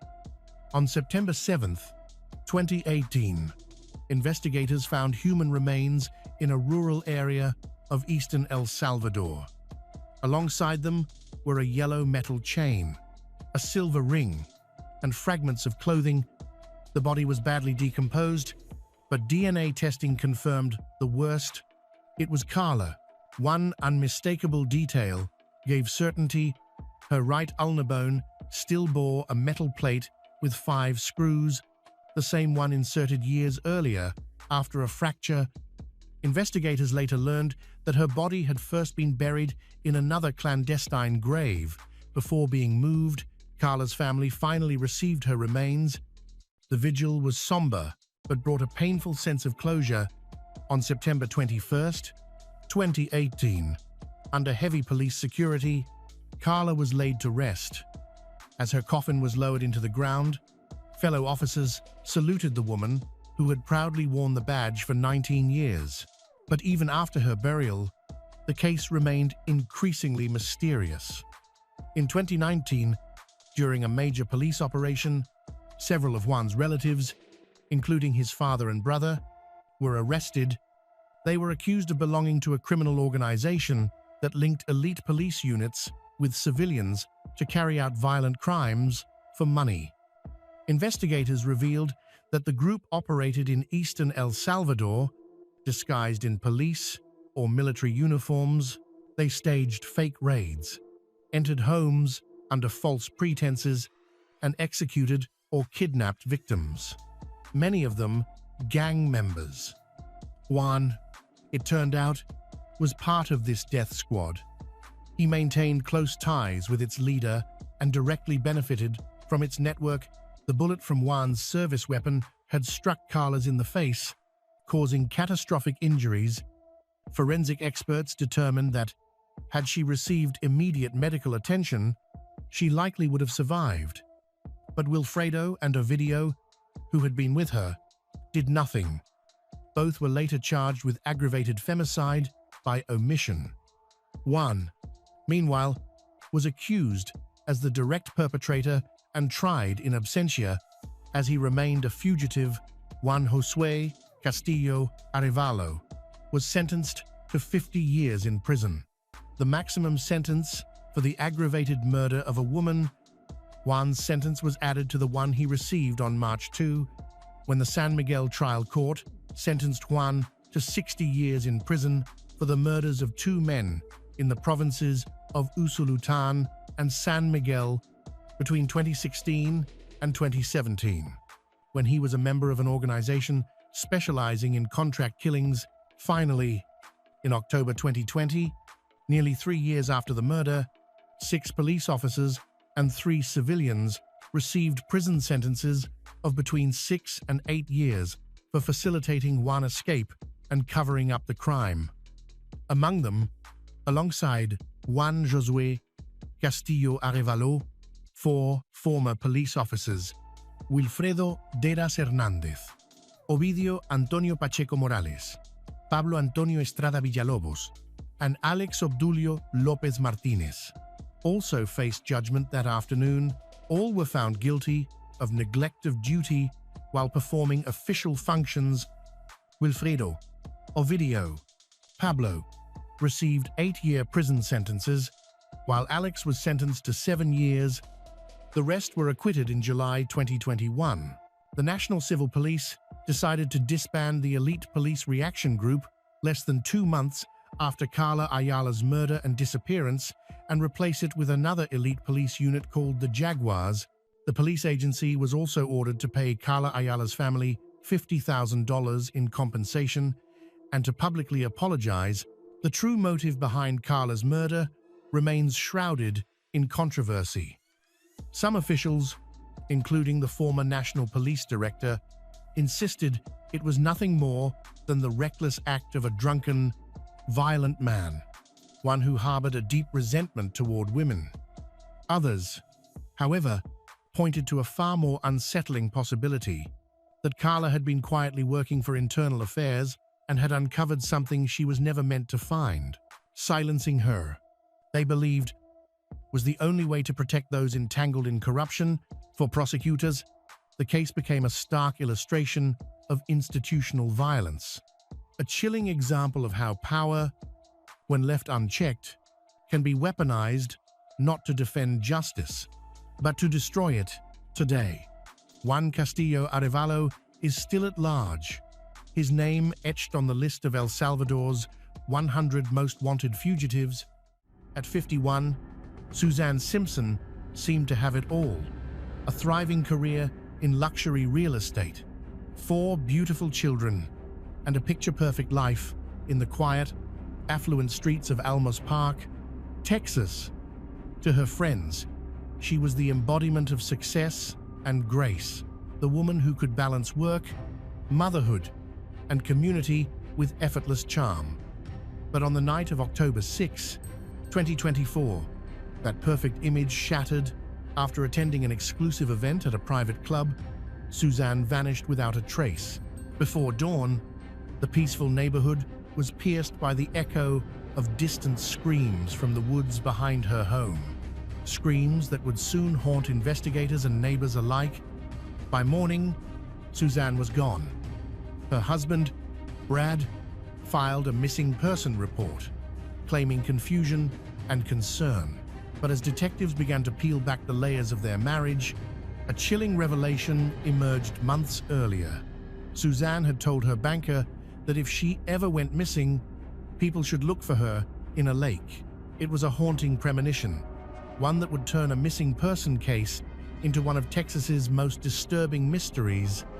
And as the investigation unfolded, every clue seemed to whisper the same terrifying question: what really happened to Suzanne Simpson that night? Suzanne Simpson graduated from the University of Texas at Austin in 1995 with a degree in communications. She worked for 6 years at Dell Computers before moving into real estate, a career she has enjoyed for over 13 years at Nix Realty.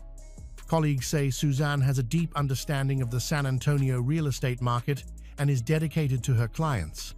Whether it's the middle of the night or on a holiday, Marnie Simpson, Suzanne's sister-in-law and co-owner of Nix's Realty, said Suzanne was always upbeat, sincere, and kind. She was open, approachable, and never pretended to be something she wasn't. Suzanne is also an avid runner, having completed 22 marathons and even qualified for the Boston Marathon. She ran about 8 miles daily and valued her fitness and discipline, but above all, she was a devoted mother to her 4 children, aged 20, 18, 15, and 5.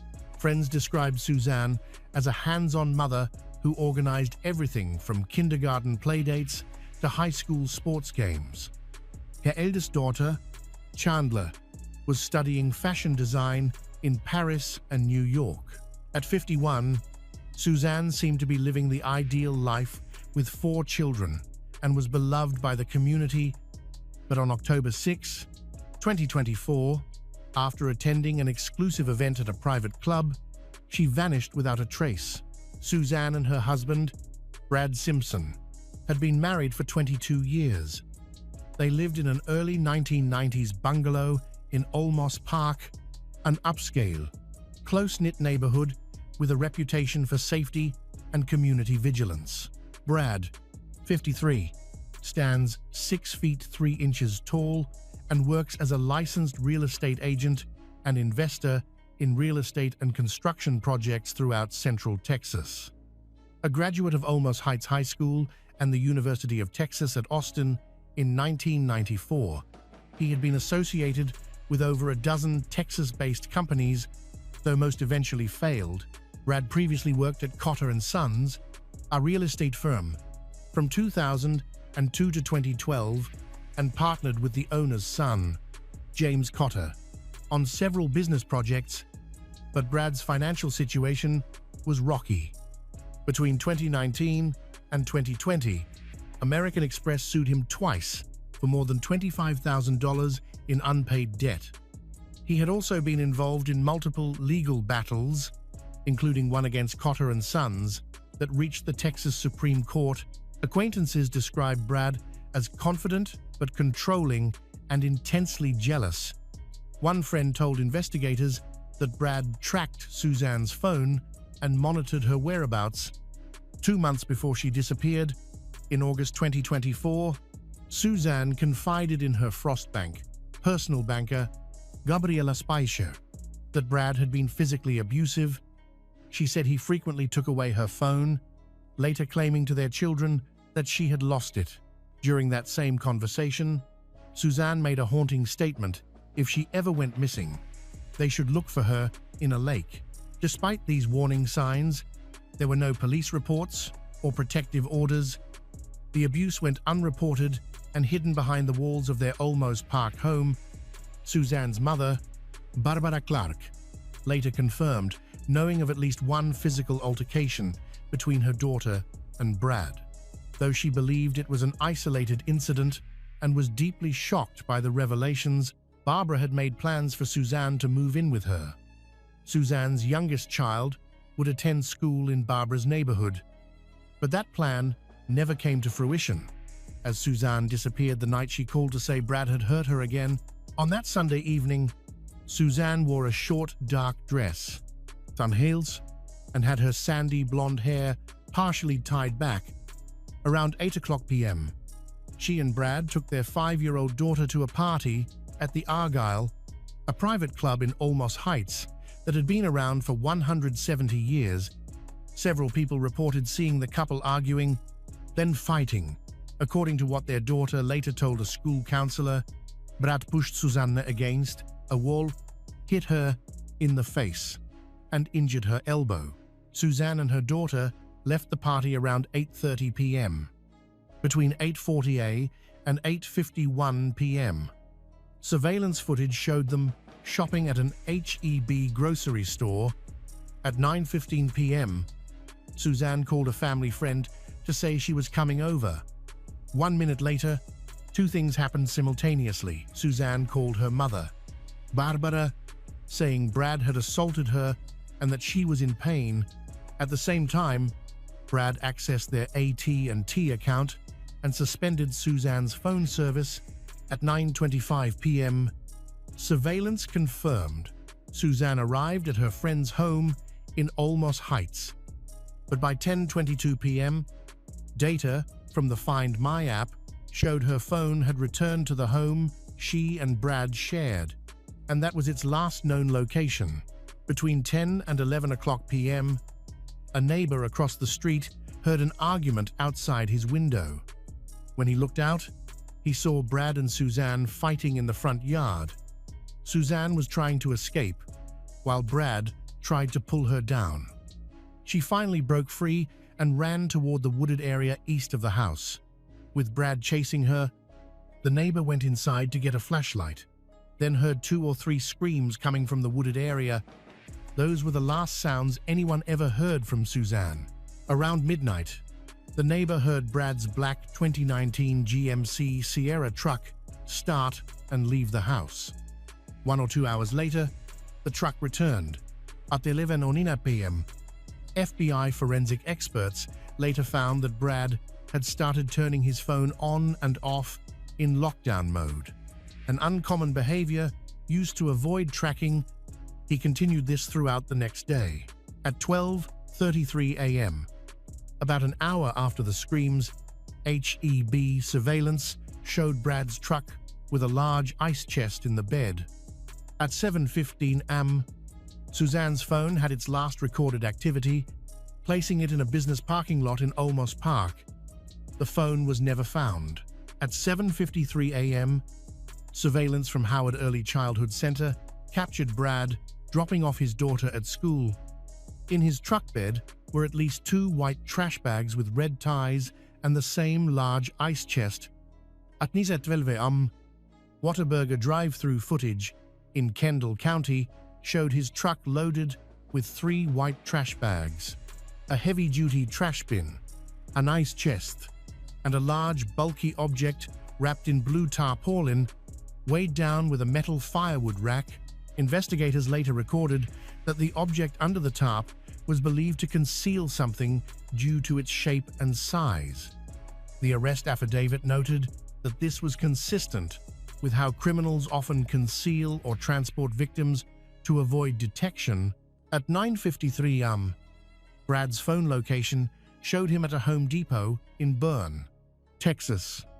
Surveillance video captured him buying 2 bags of quick-set cement, an orange bucket with a lid, a box of heavy-duty trash bags, a bottle of disinfectant spray, and insect repellent. He paid in cash, which was unusual for him. In the parking lot, he asked an unidentified man for directions to the nearest dump in Boerne.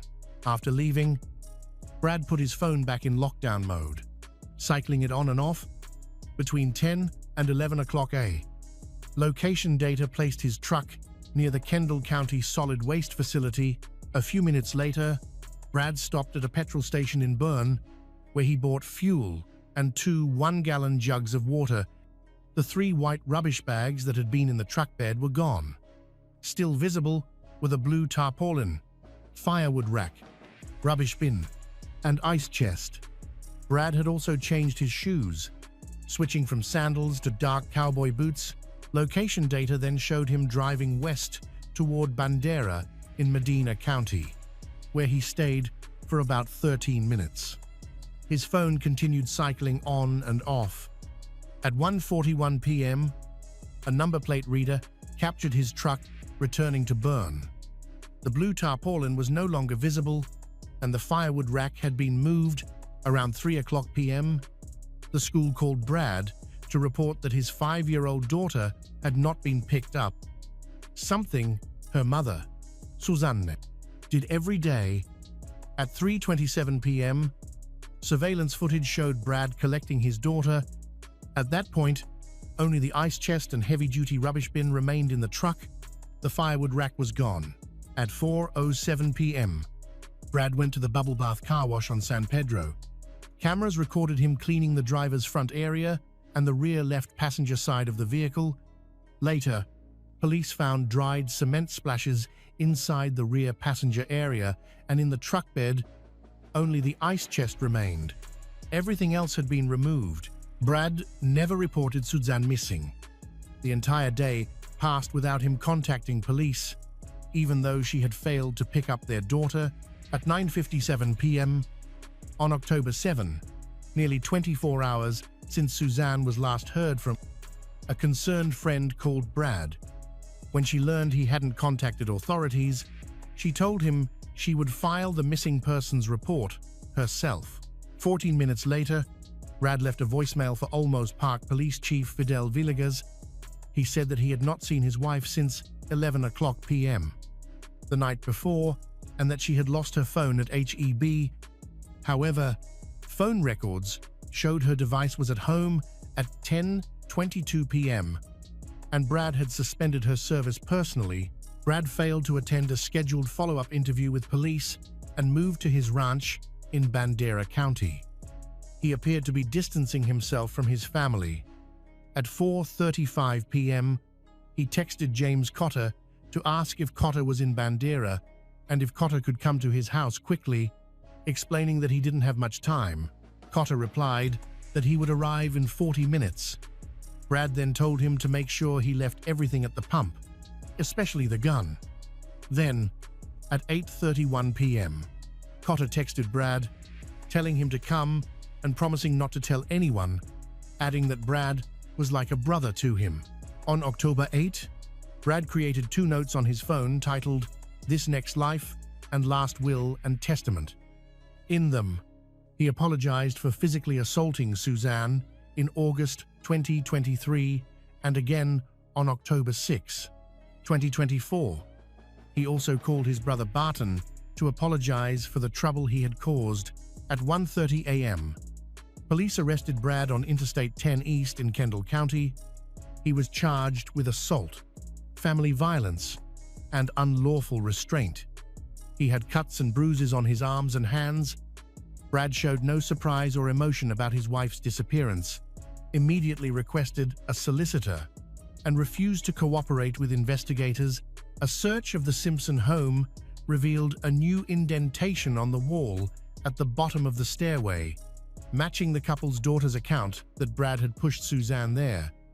Police found 1 bag of cement, even though Brad had purchased 2, along with the heavy-duty rubbish bin, metal firewood rack, and a box of black rubbish bags. Only 28 of the 32 remained. The housekeeper confirmed that the family normally used white rubbish bags with red handles, the same kind seen in Brad's truck. In a locked gun room, police discovered multiple firearms, including an unlicensed short-barrel rifle, leading to federal charges. On October 9, Texas Rangers found a burn site on the family's Bandera County ranch, where a laptop and several phones, 3 belonging to Brad, had been destroyed by fire. On October 21, police searched James Cotter's home in the upscale Dominion neighborhood. Acting on a tip from a previously reliable anonymous source, investigators searched behind a wall-mounted television in Cotter's bedroom. There, hidden in a hollowed-out section of the wall, they found a fully automatic AK-47 rifle. Evidence showed that Cotter had taken the rifle from Brad's weapons vault on October 8, Just 2 days after Suzanne disappeared, Cotter was arrested and charged with evidence tampering and possession of prohibited weapons. His bond was initially set at $1 million. In December 2024, a key piece of evidence emerged that became central to the prosecution's case. A grand jury indictment revealed that Brad had deliberately hidden a reciprocating saw, an electric tool capable of cutting through metal and bone. On December 5, law enforcement notified Suzanne's family. Suzanne's DNA was found on the jigsaw that Brad had tried to hide. 1 month after she went missing, Brad was officially charged with murder. His total bond was set at $5 million. The charges included murder, tampering with evidence involving a human corpse, tampering with physical evidence, and possession of prohibited weapons. If convicted, Brad faced a sentence ranging from 5 to 99 years, or possibly life in prison. Lead prosecutor Casey Sandoval noted that although no body had been recovered, that did not prevent them from filing the case. He emphasized that the law does not tolerate those who dispose of a victim's body. On December 3, 2024, Brad's defense attorney, Stephen Gilmore, filed a motion to dismiss the indictment. He argued it was too vague and failed to specify how Suzanne died or the act that caused her death. Without a body or a medical examiner's report, he claimed the defense could not adequately respond to the charges. The motion was argued before Judge Joel Perez on April 22, 2025. Prosecutor Sandoval countered that Texas law did not require proof of the exact method of killing, only that Brad intended to kill Suzanne and caused her death. On April 29, Judge Perez denied the motion, ruling that prosecutors had presented enough evidence for the murder charge to proceed. The case would go to trial. Despite Suzanne's body still being missing, Texas Rangers, Olmos Park Police, FBI agents, and local sheriff's departments searched extensively across 3 Texas counties. They focused on wooded areas where neighbors had reported hearing screams, parts of Interstate 10 near where Brad was arrested, and Brad's ranch in Bandera County. By October 2025, a year later, Suzanne Simpson's body had still not been found. Texas DPS spokesperson Dion Cockrell stated that searches would continue for as long as necessary, noting that remains are sometimes discovered even years later. On November 5, 2024, Brad and Suzanne's 20-year-old daughter, Chandler, posted a viral statement on Instagram. She said that her father had taken her mother's life in a state of rage and control.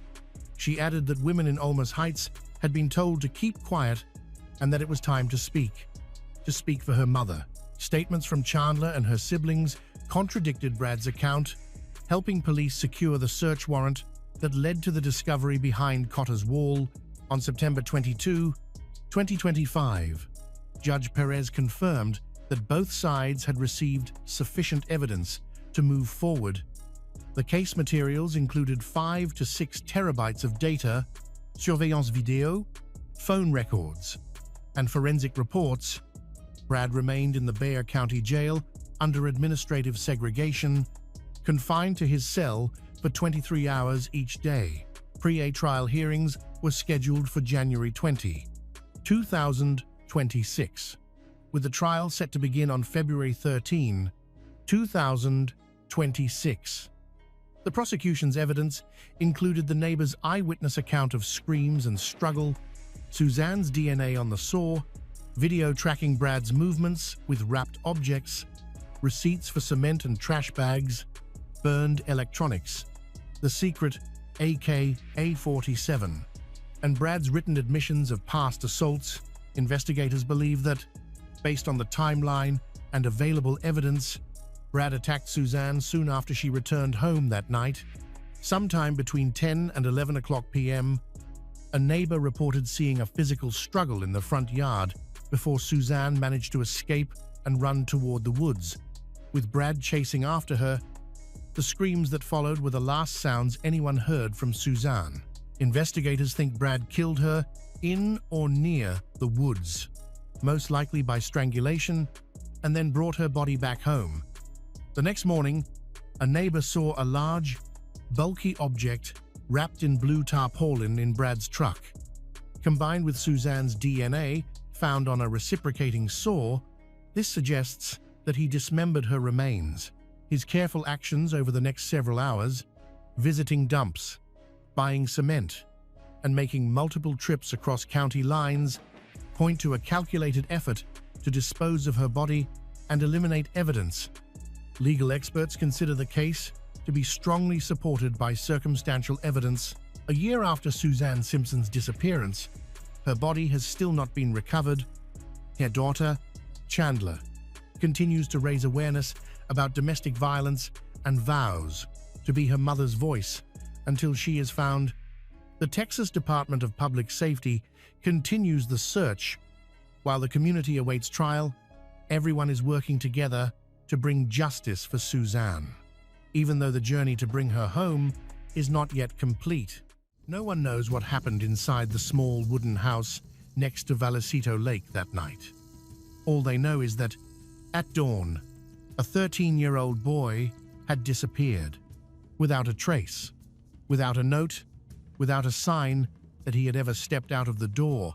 But the more the police investigated, the more they realized that this was no ordinary missing persons case. Before he disappeared, the boy had seen something no child should see: a dark, strange, unspeakable secret about his own father, a secret enough to destroy a man's honor, his life, and his reason. On November 19th, 2012, 51-year-old Mark Redwine woke up around 7:00 a.m. inside his home near Vallecito Lake in La Plata County, Colorado. He found his 13-year-old son, Dylan Redwine, asleep on the living room couch. Dylan had discussed meeting friends early that morning, so Mark tried waking him, but Dylan complained he was tired and told his father he wasn't going anywhere. Leaving him to sleep, Mark went about his morning errands. When he returned around 11:30 a.m., Dylan was gone. An empty cereal bowl sat on the coffee table. The TV was still playing cartoons on Nickelodeon. Mark walked through the house and noticed Dylan's backpack, cell phone, fishing pole were missing. It appeared the boy had woken up, grabbed his things, and left in a hurry to meet his friends. Not even bothering to turn off the television, Mark decided to lie down for a nap. He woke again around 1:30 p.m., but Dylan still wasn't home. Growing concerned, he called his son's phone. It went straight to voicemail, indicating it was powered off or out of service. By 3:00 p.m., Mark drove to the homes of Dylan's friends to ask if they had seen him. None had spoken to him that day. Messages began pouring into Dylan's phone, but Dylan Redwine never replied, and he never came home. Alarmed, Mark went to the Bayfield Marshal's office to file a missing person report. Afterward, he texted his ex-wife, Elaine Hatfield, asking whether she had heard from Dylan or knew where he might have gone. Elaine was instantly terrified. She reminded him she lived 6 to 7 hours away from Durango and demanded he contact the police immediately, only for Mark to respond that he already had. After that, he stopped answering her messages entirely. Elaine, frantique, accused him of being responsible for their son's disappearance. Just one day earlier, on November 18th, 2012, Dylan had boarded a flight to Colorado to spend Thanksgiving break with his father, a visit mandated by the court. His relationship with Mark had been strained for years, and he was anxious about the trip. The moment he arrived at his father's cabin, Dylan texted his mother to let her know he had landed safely. Elaine replied with reassurance, telling him she was proud of him. Tragically, it was the last message she would ever receive from her son. Dylan Redwine was born on February 6, 1999, to Elaine Hatfield and Mark Redwine. He had two older brothers, Corey and Brandon. Dylan was known as a typical, well-behaved teenager. He played baseball, loved video games, rode his bike, and preferred spending time with friends. He wasn't involved with banned substances, troublemaking, or any negative influences. Mark Redwine worked as a long-haul truck driver, a job that kept him away from home for weeks at a time. The constant distance strained not only his relationship with his children, but also his marriage. After 18 years, Elaine finally filed for divorce in 2006. It was contentious, involving property disputes and a fierce custody battle. In the end, the court awarded full custody to Elaine, granting Mark visitation rights. Mark was devastated by the outcome and often expressed resentment. His bitterness spilled into his interactions with the boys, damaging the relationship further. Corey and Dylan grew to resent him deeply and preferred living with their mother. Brandon, already an adult, lived independently. After the divorce, Mark relocated to Durango, Colorado, roughly a 7-hour drive from where Elaine and the children lived. Because of the distance, he relied on holiday visitations to see his sons. In late 2012, during the school break, he asked Elaine if Dylan could visit for Thanksgiving. Although Dylan was reluctant and unhappy about spending time with his father, he knew the court order left him no choice. So he reluctantly agreed to go. On November 18, 2012, Elaine drove Dylan to the airport. His older brother, Corey, already refused to go because he didn't want to see Mark. So Dylan traveled to Durango alone. The boy was anxious, not only because of his father's explosive temper, but also because Mark lived in a remote cabin in the forest, far from town. There was very little for a teenager to do there. The only comfort Dylan had was the hope of meeting two close friends who lived in the area. That afternoon, Mark met Dylan at the Durango-La Plata County Airport. They stopped at Walmart for groceries. On the way home, they picked up fast food and ate together at the cabin. But even on that very first evening, Dylan asked his father if he could spend the night at a friend's house. The boy clearly wanted to spend as little time as possible with his father. Mark refused. Dylan arranged to meet his friends early the next morning at 6:30 a.m. He was so desperate to leave the house that he was willing to stay awake all night if needed. Less than 24 hours after arriving, the teenager vanished. Elaine grew frantic when Dylan stopped responding to her messages and Mark ignored her calls. Fearing the worst, Elaine and Corey got into the car, drove straight to Durango. They arrived late at night. Elaine went first to the police station. With a group of officers, she proceeded to Mark's home to gather information and search the property. Shockingly, while his son was missing and Elaine was driving across the state in panic, Mark was asleep in the dark house as if nothing had happened. There were no lights on, no sign of urgency. Detectives searched the property but found no indication of where the boy might have gone. Surveillance footage confirmed Dylan had arrived at the airport. Additional footage showed father and son buying groceries at Walmart, later stopping at McDonald's. Police scrutinized Mark's movements the next morning between 8:30 a.m. and 11:30 a.m. His timeline checked out. He visited his company's accounting office to pick up a paycheck, then went to his divorce lawyer's office and mailed a child support check to Elaine. Mark told investigators he believed Dylan had gone to a nearby lake to fish, or perhaps walked through the forest to a friend's house, but the latter was unlikely. The nearest friend lived nearly 10 miles away, and with freezing Colorado temperatures that week, it was doubtful a 13-year-old would walk that far on foot. Mark Redwine lived near the vast San Juan National Forest, meaning search crews had to cover an enormous area. Authorities launched a large-scale search effort involving K-9 units, volunteers, helicopters, horses, and later, drones. Hours turned into days. Thanksgiving passed. Still, no trace of Dylan, Elaine refused to give up. She organized her own search team, held press conferences, printed flyers, posters, and launched social media campaigns dedicated to finding Dylan.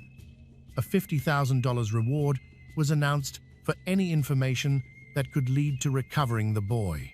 Throughout all of this, Elaine remained deeply suspicious of Mark. When she first arrived at the sheriff's office, she discovered that her ex-husband had not contacted the police in any formal way. Despite claiming he had, there were no reports, no calls, no filings. Mark, in turn, accused Elaine of unfairly blaming him, but Elaine was convinced he was lying. One detail especially troubled her. Mark claimed that when he came home that morning, the TV had been playing Nickelodeon, but Dylan hadn't watched Nickelodeon in at least a year. He was 13, and like most boys his age, he preferred MTV and music channels. To Elaine, this proved something chilling. Mark didn't even know his son well enough to fabricate a believable story.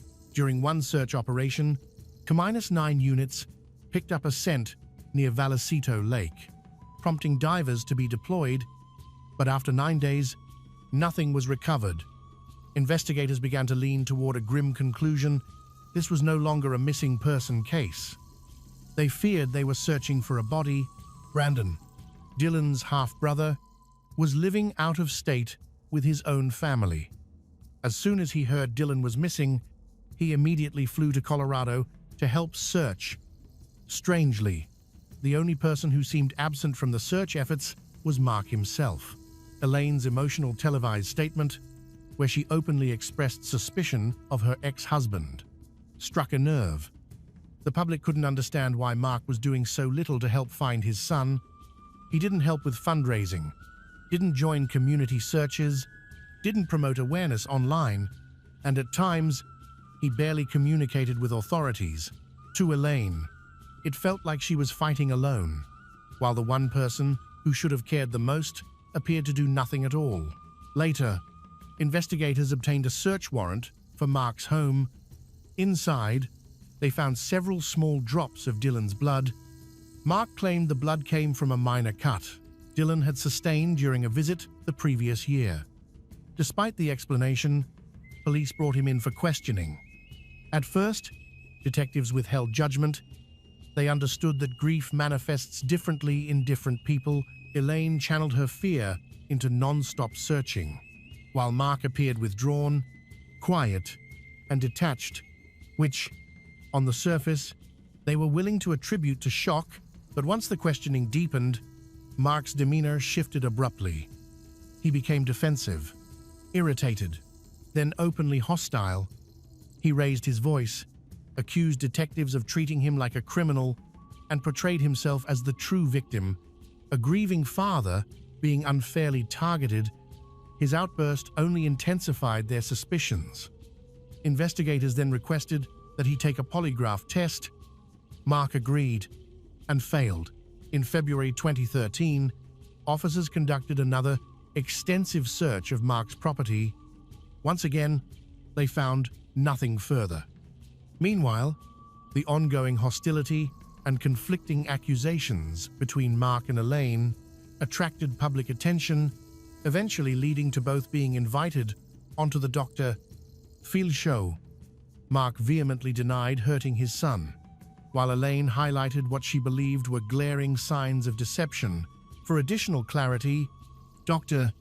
Phil invited Corey, Dylan's older brother, to speak about the family's history. Corey testified that all three brothers resented their father because of years of physical and emotional mistreatment. He described Mark as cruel, volatile, and mentally unstable. Mark, however, showed no reaction, no sadness, no anger, no grief, just indifference. Then Dr. Phil made a bold offer, a live polygraph test on the show.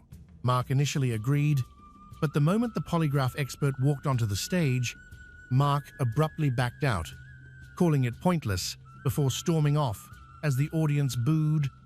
Afterward, the polygraph examiner stated that in his decades of experience, he had never seen a parent searching for a missing child refuse a lie detector test. In June 2013, authorities launched a massive new search effort. For 5 days straight, law enforcement, specialized search teams, and volunteers combed through the rugged forest surrounding Mark's home, covering more than 10 miles. At this stage, the hope of finding Dylan alive had all but vanished. The operation finally produced results scattered in the forest.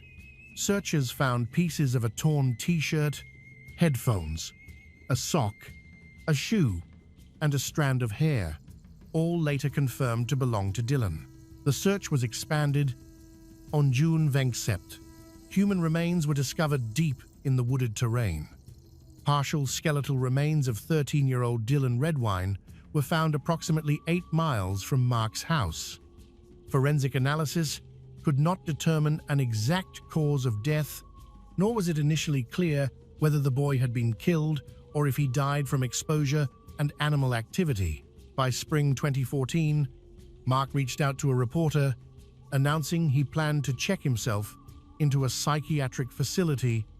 He claimed he was being driven to the brink by constant accusations and community hostility. According to him, Elaine would drive past his house and scream that he was a murderer. Elaine, however, soon obtained a restraining order, stating she feared for her own safety and that of Corey and Brandon. She reported that during their 18-year marriage, Mark had displayed aggression, at times physical violence. Their sons consistently supported their mother's account.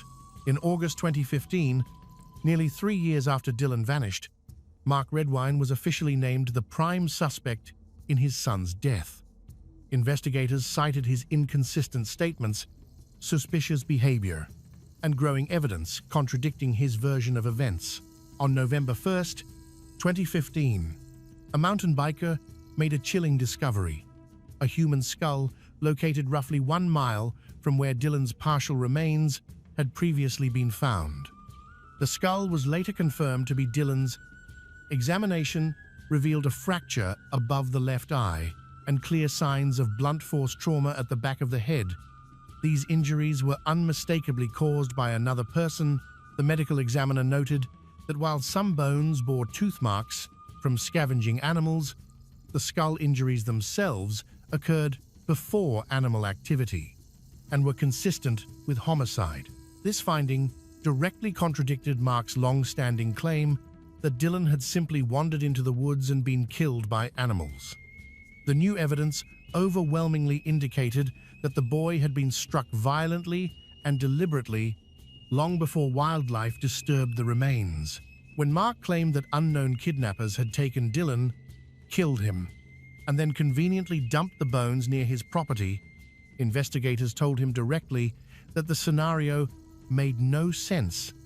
After his kidnapping theory collapsed, Mark invented another explanation. This time, he insisted that Dylan had wandered into the forest alone and been accidentally shot by a hunter. He believed in this theory so strongly that he filmed a reenactment video demonstrating how a stray bullet might have struck the boy. He even uploaded the video to social media, stunning everyone who followed the case. While search teams combed the mountains for Dylan's remains, Mark seemed far more focused on producing theories than participating in the actual search efforts. And, crucially, everyone knew that a gunshot would leave a bullet hole. Yet Dylan's skull injuries were caused by blunt force trauma. Despite the mounting evidence and the grim discovery of Dylan's partial remains, the case stalled. Desperate, heartbroken, Elaine took matters into her own hands. She organized rallies right outside Mark's home, demanding that he cooperate with investigators and face the truth about what happened to Dylan. While she held press conferences, raised money, hung posters, and dedicated every waking moment to finding her son, Mark continued producing implausible stories from the comfort of his house. Some people felt Elaine's tactics were extreme, but for a grieving mother, There was no such thing as too far. Her child was gone, and she was convinced Mark knew exactly why. Finally, in the summer of 2017, 5 long years after Dylan vanished, investigators had enough evidence to arrest Mark Redwine. By then, he had moved from Colorado to Washington State, tired of the constant protests outside his home. Police arrested him at his job, charged him with second-degree murder and child abuse, resulting in death. At his August 2017 court hearing, Mark pleaded not guilty, which came as no surprise to Elaine. The trial, however, did not begin until 2021. It was delayed more than 10 times. First, Mark's defense attorney was arrested for domestic violence, forcing Mark to find new counsel. Then, global health issues shut down courtrooms across the country. The new attorney later contracted the virus, triggering yet another postponement. But finally, in 2021, the trial began, and the most disturbing details of the case were revealed. The prosecution argued that Mark killed Dylan by striking him in the back of the head with a heavy, blunt object.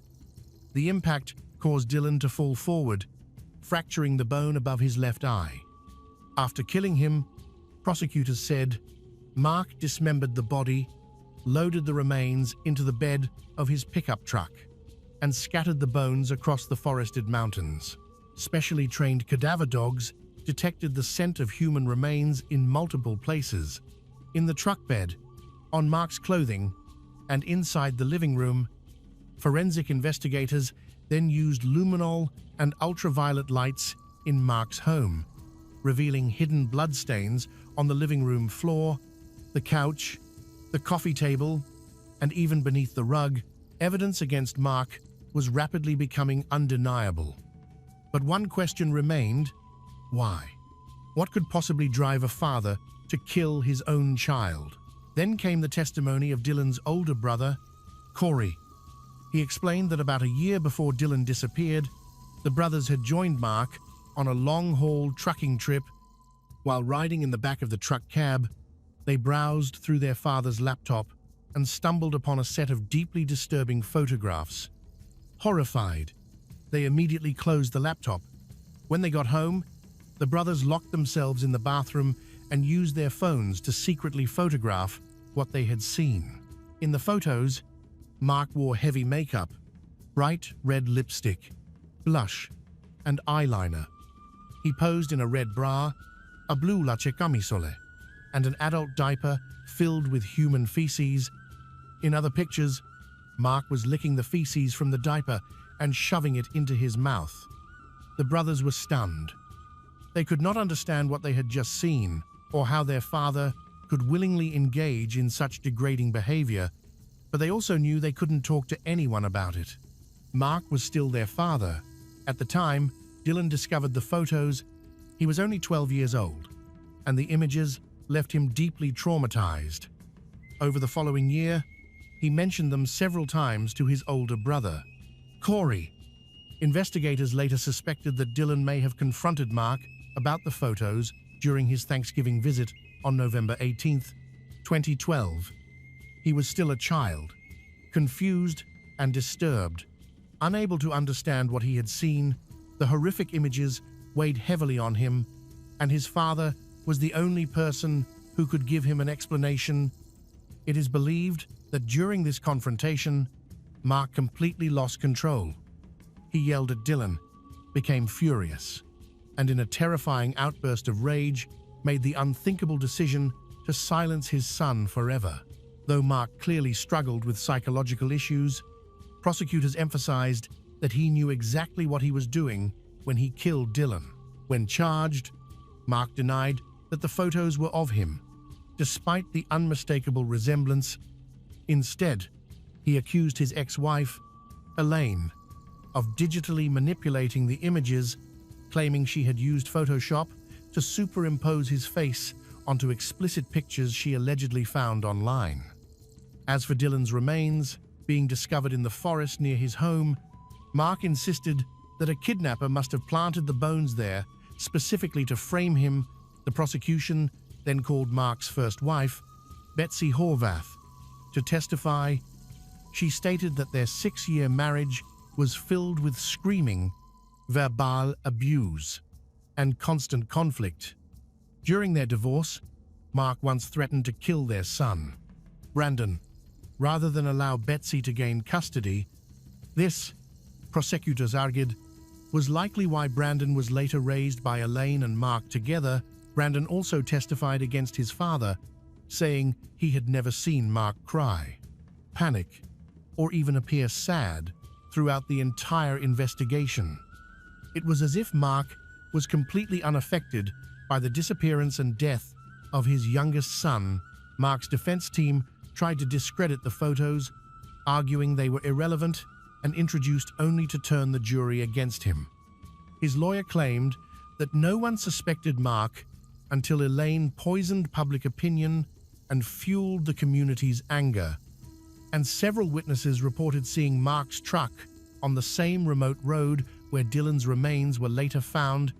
Just days before search teams entered the area in October 2021, after 6 hours of deliberation, the jury returned its verdict. Mark Redwine was found guilty of second-degree murder and child abuse, resulting in death. He was sentenced to 48 years in prison. While not technically a life sentence, Mark was already 59 years old, meaning he will spend the rest of his life behind bars.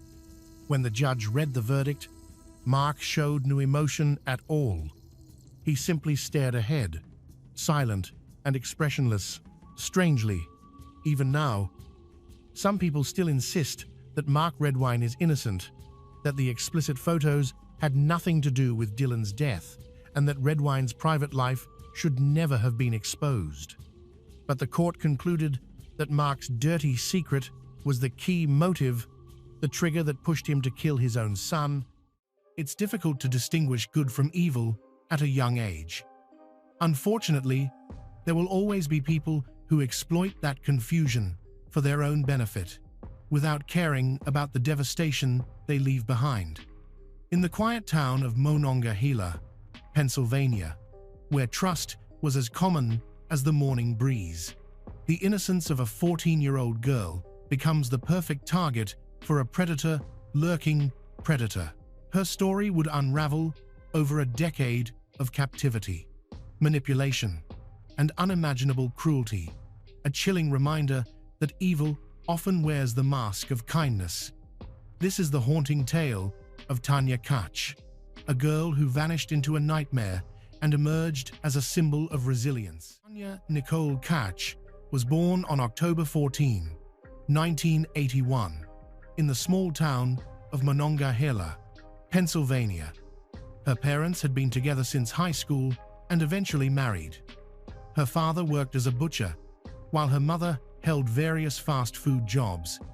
The town, home to roughly 5,000 residents, was quiet and modest, far removed from any major city. Despite their humble lifestyle, the family was active in community events.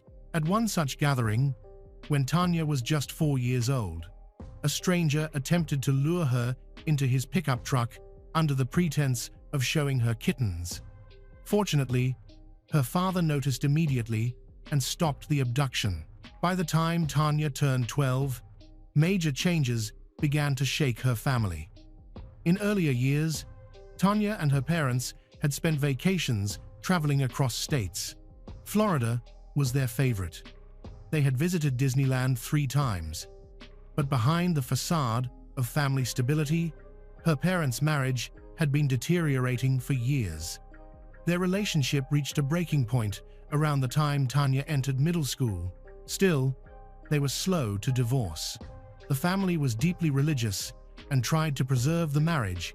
During Tanya's high school years, her father fell seriously ill with pneumonia. His condition was critical. He spent several months hospitalized.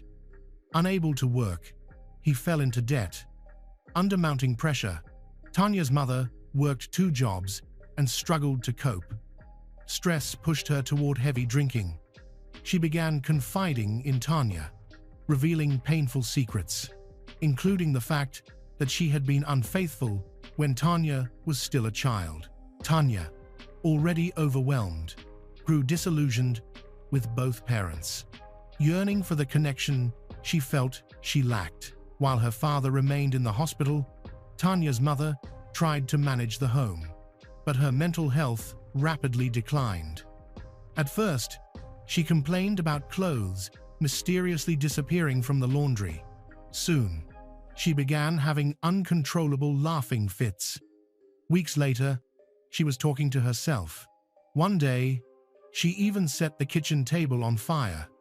When Tanya's father became aware of the deteriorating situation, he immediately filed for divorce after being discharged. Tanya's mother was hospitalized, and eventually, her parental rights were terminated. Tanya remained solely in her father's custody. These traumatic experiences profoundly affected Tanya. Once obedient, she began smoking, running away from home, and rebelling against her father.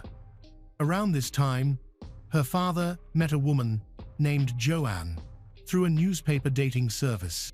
Their relationship quickly deepened. Over the following year, he worked tirelessly to pay off medical debts and stabilize their lives. In 1995, he told Tanya they would be moving to a neighboring city, McKeesport. The decision devastated Tanya. Her entire world, school, friends, familiarity, was rooted in Monongahela, but she had no say in the matter. The move brought immediate tension. Tanya and her father moved into Joanne's home, where Joanne lived with her 7-year-old son from a previous marriage. Joanne made little effort to welcome Tanya and openly displayed hostility.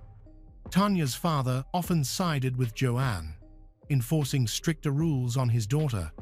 At one point, the couple even removed the door from Tanya's bedroom, claiming her behavior left them no choice.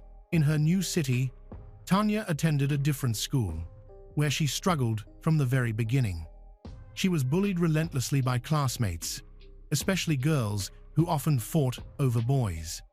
Still, she managed to befriend a girl named Monica, though Monica herself was rebellious and encouraged Tanya to skip classes, drink, and smoke weed.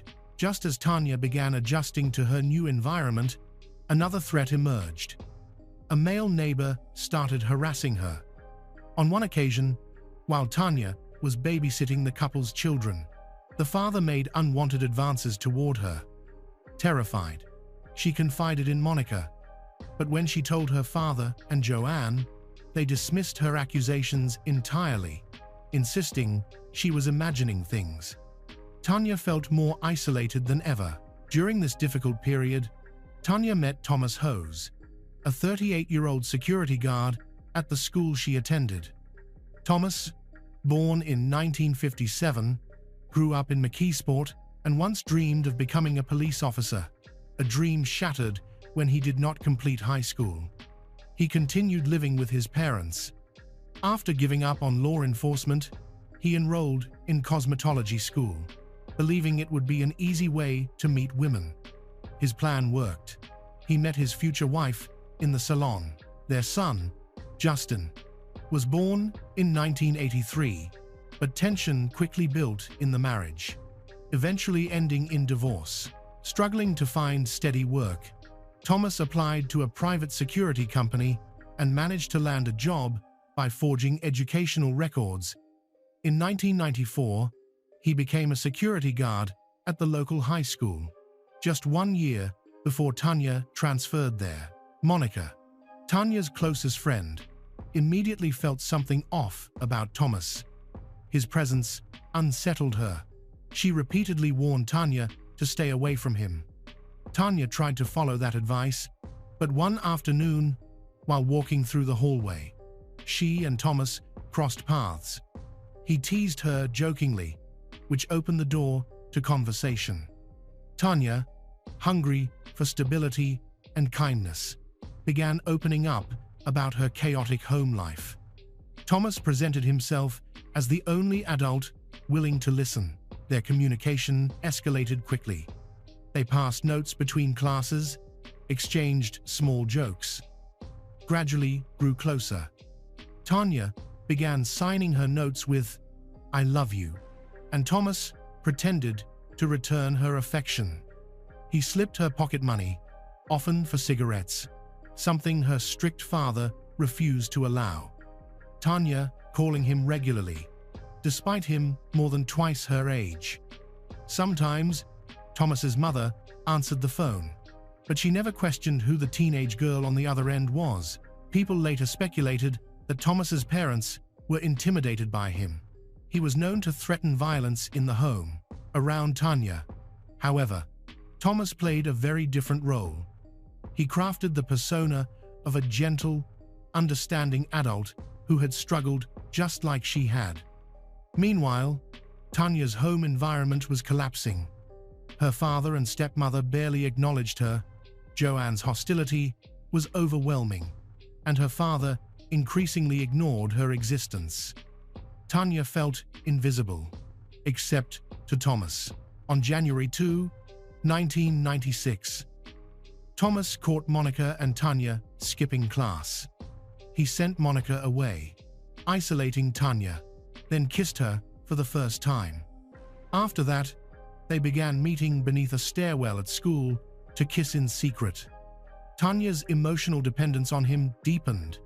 She continued to vent about problems at home, and instead of guiding her away from crisis, as any responsible adult should have, Thomas did the opposite. He encouraged her to run away. He instructed her on bus routes, gave her money for tickets, and convinced her that life would be better anywhere but home. Tanya eventually acted on his manipulation and ran away to her mother's place. But her mother, still battling severe mental health issues, was unable to care for her. After a short time, the court ordered Tanya to return to her father's custody. Such escapes soon became routine for Tanya. Each time she disappeared, her father contacted the police and filed a missing person report. But after so many repeated incidents, officers gradually stopped treating her cases with urgency. Feeling cornered and convinced she could no longer return to her mother's home, Tanya confided in her 38-year-old boyfriend, Thomas Hose. He then suggested she stay with him for a while, and she agreed. On January 28, 1996, Thomas brought Tanya to his parents' house. He locked her inside a small upstairs room, where she spent long hours with no access to a bathroom. Using strict control and manipulation, he managed to hide her presence entirely from his parents. He even threatened his teenage son, Justin, into keeping silent. Justin eventually confided in a neighbor named Judy Sokol, who met Tanya herself and firmly told her the relationship was dangerous, unacceptable, but Tanya refused to listen. She believed she had nowhere else safe to go, and Thomas had successfully convinced her he was the only one who cared. Still desperate to return to her mother, Tanya reached out to her uncle Greg for help. He agreed to drive her to a nearby town, but during the trip, he attempted to abuse her. Tanya escaped and ran into a convenience store, where she called her mother in tears. But because of a standing court order, her mother insisted she return to her father's home. With no other option, Tanya obeyed. When she arrived, she told her father what Greg had done, but neither he nor Joanne believed her. They dismissed her accusation outright, leaving Tanya feeling completely abandoned. When Tanya went missing yet again shortly afterward, her father reported it to the police, but the case was lost among dozens of similar reports. Meanwhile, Thomas decided to move Tanya permanently into his own home. To make her harder to recognize, he demanded she dye her hair, and the plan worked. Frustrated by law enforcement's inaction, Tanya's father contacted social services to investigate, suspecting that Tanya's biological mother might be hiding her. During their review, social workers discovered from Tanya's diary entries that she frequently called Thomas and Judy. Judy told investigators she knew Tanya only casually, downplaying her involvement. Inside, Thomas's home, Tanya became a ghost, forced to hide her existence from everyone. She spent nearly all her time locked in a small upstairs room. Justin lived next door, and Thomas fed Tanya leftovers from dinner. Every night, he led her secretly to the basement to shower and then abuse her. He forced Tanya to document each assault in a notebook, treating the abuse as something to boast about to co-workers. Shockingly, none of them reported the conversations. Through relentless psychological manipulation, Thomas convinced Tanya that he had rescued her, that he was the only one protecting her from a cruel world. She began to believe it. Within the first year of captivity, Tanya developed severe anorexia from long-term malnutrition. She suffered from psoriasis, leaving painful patches and scars on her skin due to lack of treatment. She frequently experienced headaches, body aches, and tooth pain. Thomas ignored every medical need. He never took her to a doctor. By the end of the year, she contracted an infectious disease but went untreated, and when she told him, he threatened to kill her if she infected Justin or him. From that moment on, Tanya lived in constant terror. By October 1996, Tanya had finally reached a breaking point. She wanted to leave, to reclaim some part of the life she had lost. But Thomas refused to let her go. He threatened to kill her if she ever tried. When Tanya developed conjunctivitis, Thomas refused to get her treatment. Her eyes were swollen shut for nearly 2 weeks before the infection slowly resolved on its own. When she caught a cold, he locked her inside a closet. Every illness, every discomfort, every basic human need was met with cruelty. Under these conditions, Tanya's mental state deteriorated rapidly. Yet she clung to the belief that Thomas was the only adult who cared about her. During her captivity, Tanya and Justin, the boy 2 years younger than her, grew close in the way children trapped in the same nightmare might. They could talk, laugh occasionally, and share a sliver of normalcy. But even that fragile connection was poisoned. Justin grew jealous of the attention Tanya received from his father, and as he got older, he tried to abuse himself on her. She managed to stop him only by threatening to tell Thomas. Meanwhile, her living conditions were so degrading that on her 16th birthday, Tanya's only wish was a simple hot bath. Instead, Thomas handed her a chocolate bar, as if that were a substitute for humanity. Over time, her health collapsed 5 years after she disappeared. Tanya's mother managed to piece together phone records showing that Tanya had been calling and texting Thomas regularly before vanishing. She phoned Thomas desperately, hoping for answers. He denied everything, insisting he had no idea where Tanya was. Tanya, listening silently in the background, felt a flicker of hope, knowing her mother was still searching for her. But Thomas immediately twisted the moment, telling her that her mother didn't care about her anymore. Still, Tanya's mother refused to give up. She contacted police and reported the strange pattern of communications with the school security guard. Thomas's name raised red flags. The same man worked at the school Tanya had attended, and his behavior was suspicious. Then came an anonymous call reporting that someone was being held captive inside Thomas's home. Patrol officers arrived that evening, but Thomas stepped outside, blocked their entry.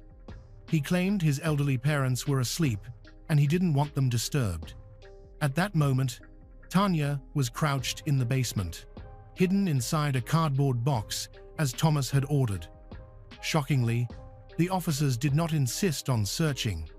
They apologized for the inconvenience and returned to their patrol. By then, Tanya's father had rebuilt his life elsewhere. He and his second wife purchased a house in another town in Pennsylvania and moved away, unaware that Tanya had been living as a prisoner less than an hour from them. When Thomas saw an advertisement showing that Tanya's father's old house was for sale, he deliberately pointed it out to Tanya, using it as yet another piece of evidence that everyone had abandoned her. He insisted that only he cared about her now. Strangely, after that moment, his tactics shifted. Instead of threatening to kill her, he began threatening to kill himself. And, tragically, it worked. Tanya, emotionally manipulated and psychologically vulnerable, became terrified that any attempt to leave would result in his death.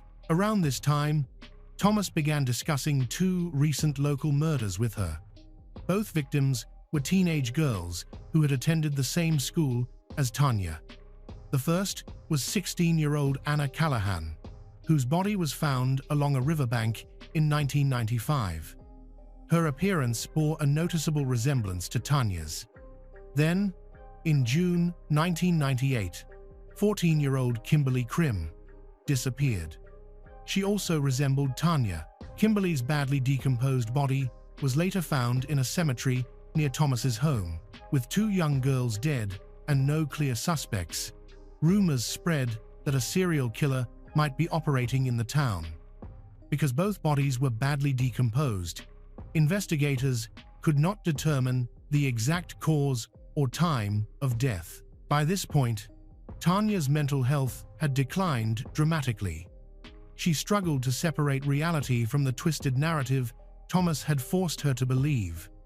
Still, she clung to small rays of hope. Thomas exploited even that.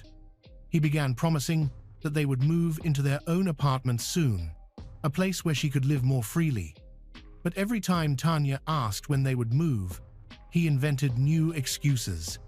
In reality, he never intended to release her.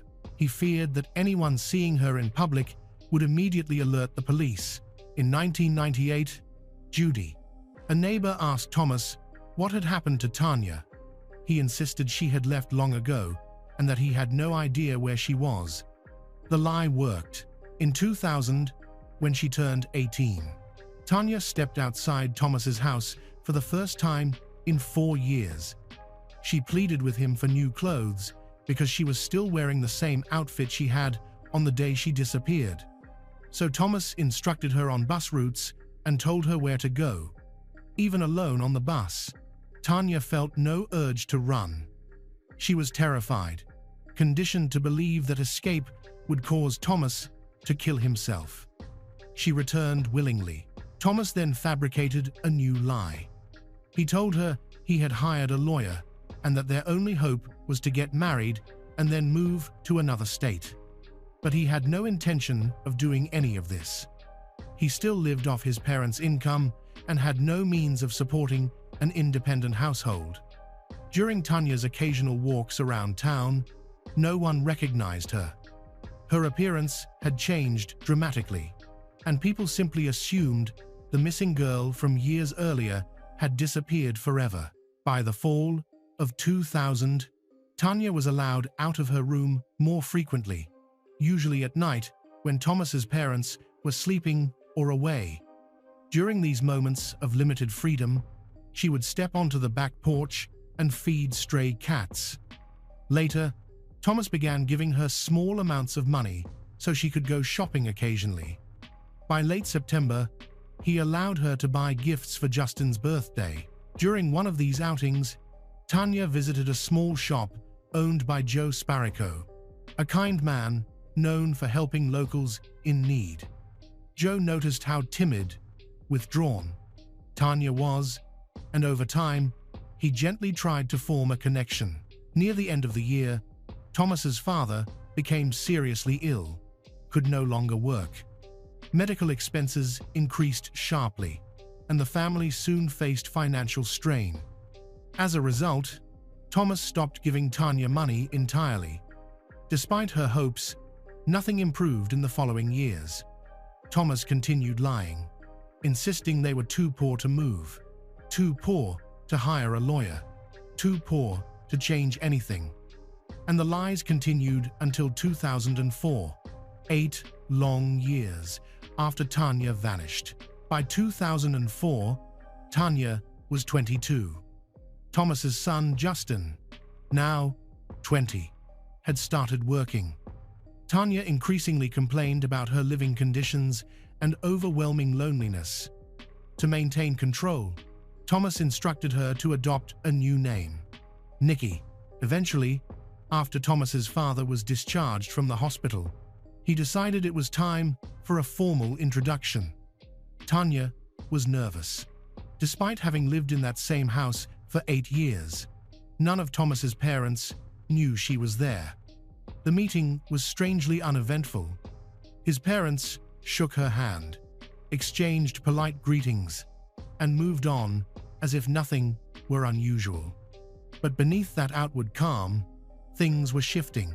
By 2005, Tanya was allowed to move freely around the house. Thomas's mother began openly criticizing their relationship, believing the age difference was inappropriate.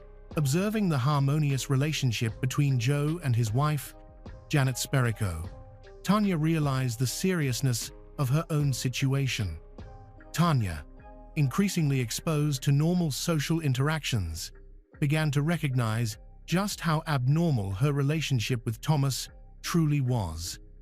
As tensions built, he would send Tanya out of the house whenever arguments erupted.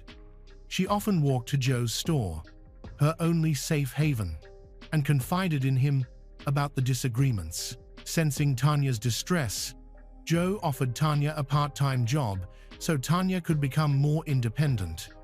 Tanya accepted, but when Joe asked for her ID, Tanya claimed she didn't know where it was.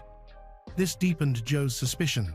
As Tanya's world slowly expanded, she began forming new friendships and, for the first time in years, hearing perspectives from people outside Thomas's control. Gradually, she became certain that Thomas didn't love her. He owned her. He was her kidnapper, manipulator, and abuser. Eventually, Tanya confessed to Joe that her relationship with Thomas was not normal. Though she still kept her true identity hidden, she knew she had to escape, but emotionally, she wasn't ready. She told herself she would leave after spending one last Christmas with Thomas's family. But when the holiday passed, she still couldn't gather the courage. Even so, she began planning more seriously. During one of her walks, she noticed a man staring at her. Only when she looked closer did Tanya recognize him, the police officer who had repeatedly returned her home during her early escape attempts and who had investigated her disappearance. But the psychological grip Thomas held over her was still too strong. She couldn't approach him. Finally, on March 21, 2006, Tanya walked into Joe's shop and, trembling, told him the truth. Every detail, every year of captivity. Joe remained calm, instructed Tanya to return home, act as she normally would, and promised she would handle everything. He contacted the police and told them he knew where the missing girl, Tanya Nicole Koch, was. Shockingly, they told him to call back the next day because the department was too busy. Refusing to wait, Joe reached out to a law enforcement friend who agreed to intervene immediately. That evening, Tanya returned home and tried to behave exactly as she had for the past decade. Quiet, obedient, invisible. But inside, she was shaking. Moments later, a knock sounded at the door. Tanya rushed to open it. Police officers stood on the porch. Before they could say anything, she blurted out, "I'm Tanya Koch. I've been held captive since I was 14. Officers stepped inside and arrested Thomas Hose. Strangely, when Thomas's mother was informed that her son had kept a teenage girl hidden in their home for 10 years, she reacted with unnerving calm. She didn't cry or express shock. She simply walked into the kitchen and stared out the window. The reaction raised immediate suspicions that the entire family might have known Tanya had been upstairs all along. But nothing could ever be conclusively proven. As the police handcuffed Thomas and led him out of the house, he turned to Tanya and shouted that that she was his traitor. Tanya's father was notified that his daughter had been found after 10 years, 1 month, and 11 days. He rushed to bring her home. In 2007, Thomas Hose pleaded guilty to a long list of charges, including abuse, endangering the welfare of a minor, corruption of a minor, interference with child custody, and several related offenses. Notably, he was not charged with kidnapping, as Tanya had left her home and gone with him voluntarily at age 14. He was sentenced to 15 years in prison. His neighbor, Judy Sokol, who had helped cover up Tanya's presence, received 6 to 23 months in prison. As a hairdresser, she dyed Tanya's hair so she wouldn't be recognized and lied to police when they first came to the door. Shortly after Tanya's disappearance was reported. After her rescue, Tanya filed a lawsuit against the city and police for their lack of action, but the case was dismissed. In McKeesport, reactions to Tanya's story were sharply divided. Some residents sympathized with her. Others believed she had stayed with Thomas willingly for 10 years, shouting insults at her on the street and blaming her for not escaping earlier. Even her closest friends struggled to understand why she hadn't run away when she had opportunities, whether alone in the house or out shopping. Psychologists later noted this was classic Stockholm Syndrome, a condition in which victims become emotionally attached to their captors and lose the ability to act autonomously. On top of the emotional trauma, Tanya's health had deteriorated severely. She was hospitalized and diagnosed with several conditions, including severe spinal curvature, confusional syndrome, vision deterioration, complex PTSD, social anxiety disorder. Doctors also discovered long-term gynecological injuries and told her she would never be able to have children. Despite everything, Tanya refused to give up.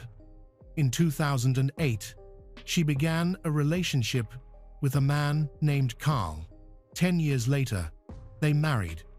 Today, Tanya works as a human rights advocate, speaking out for missing and exploited children.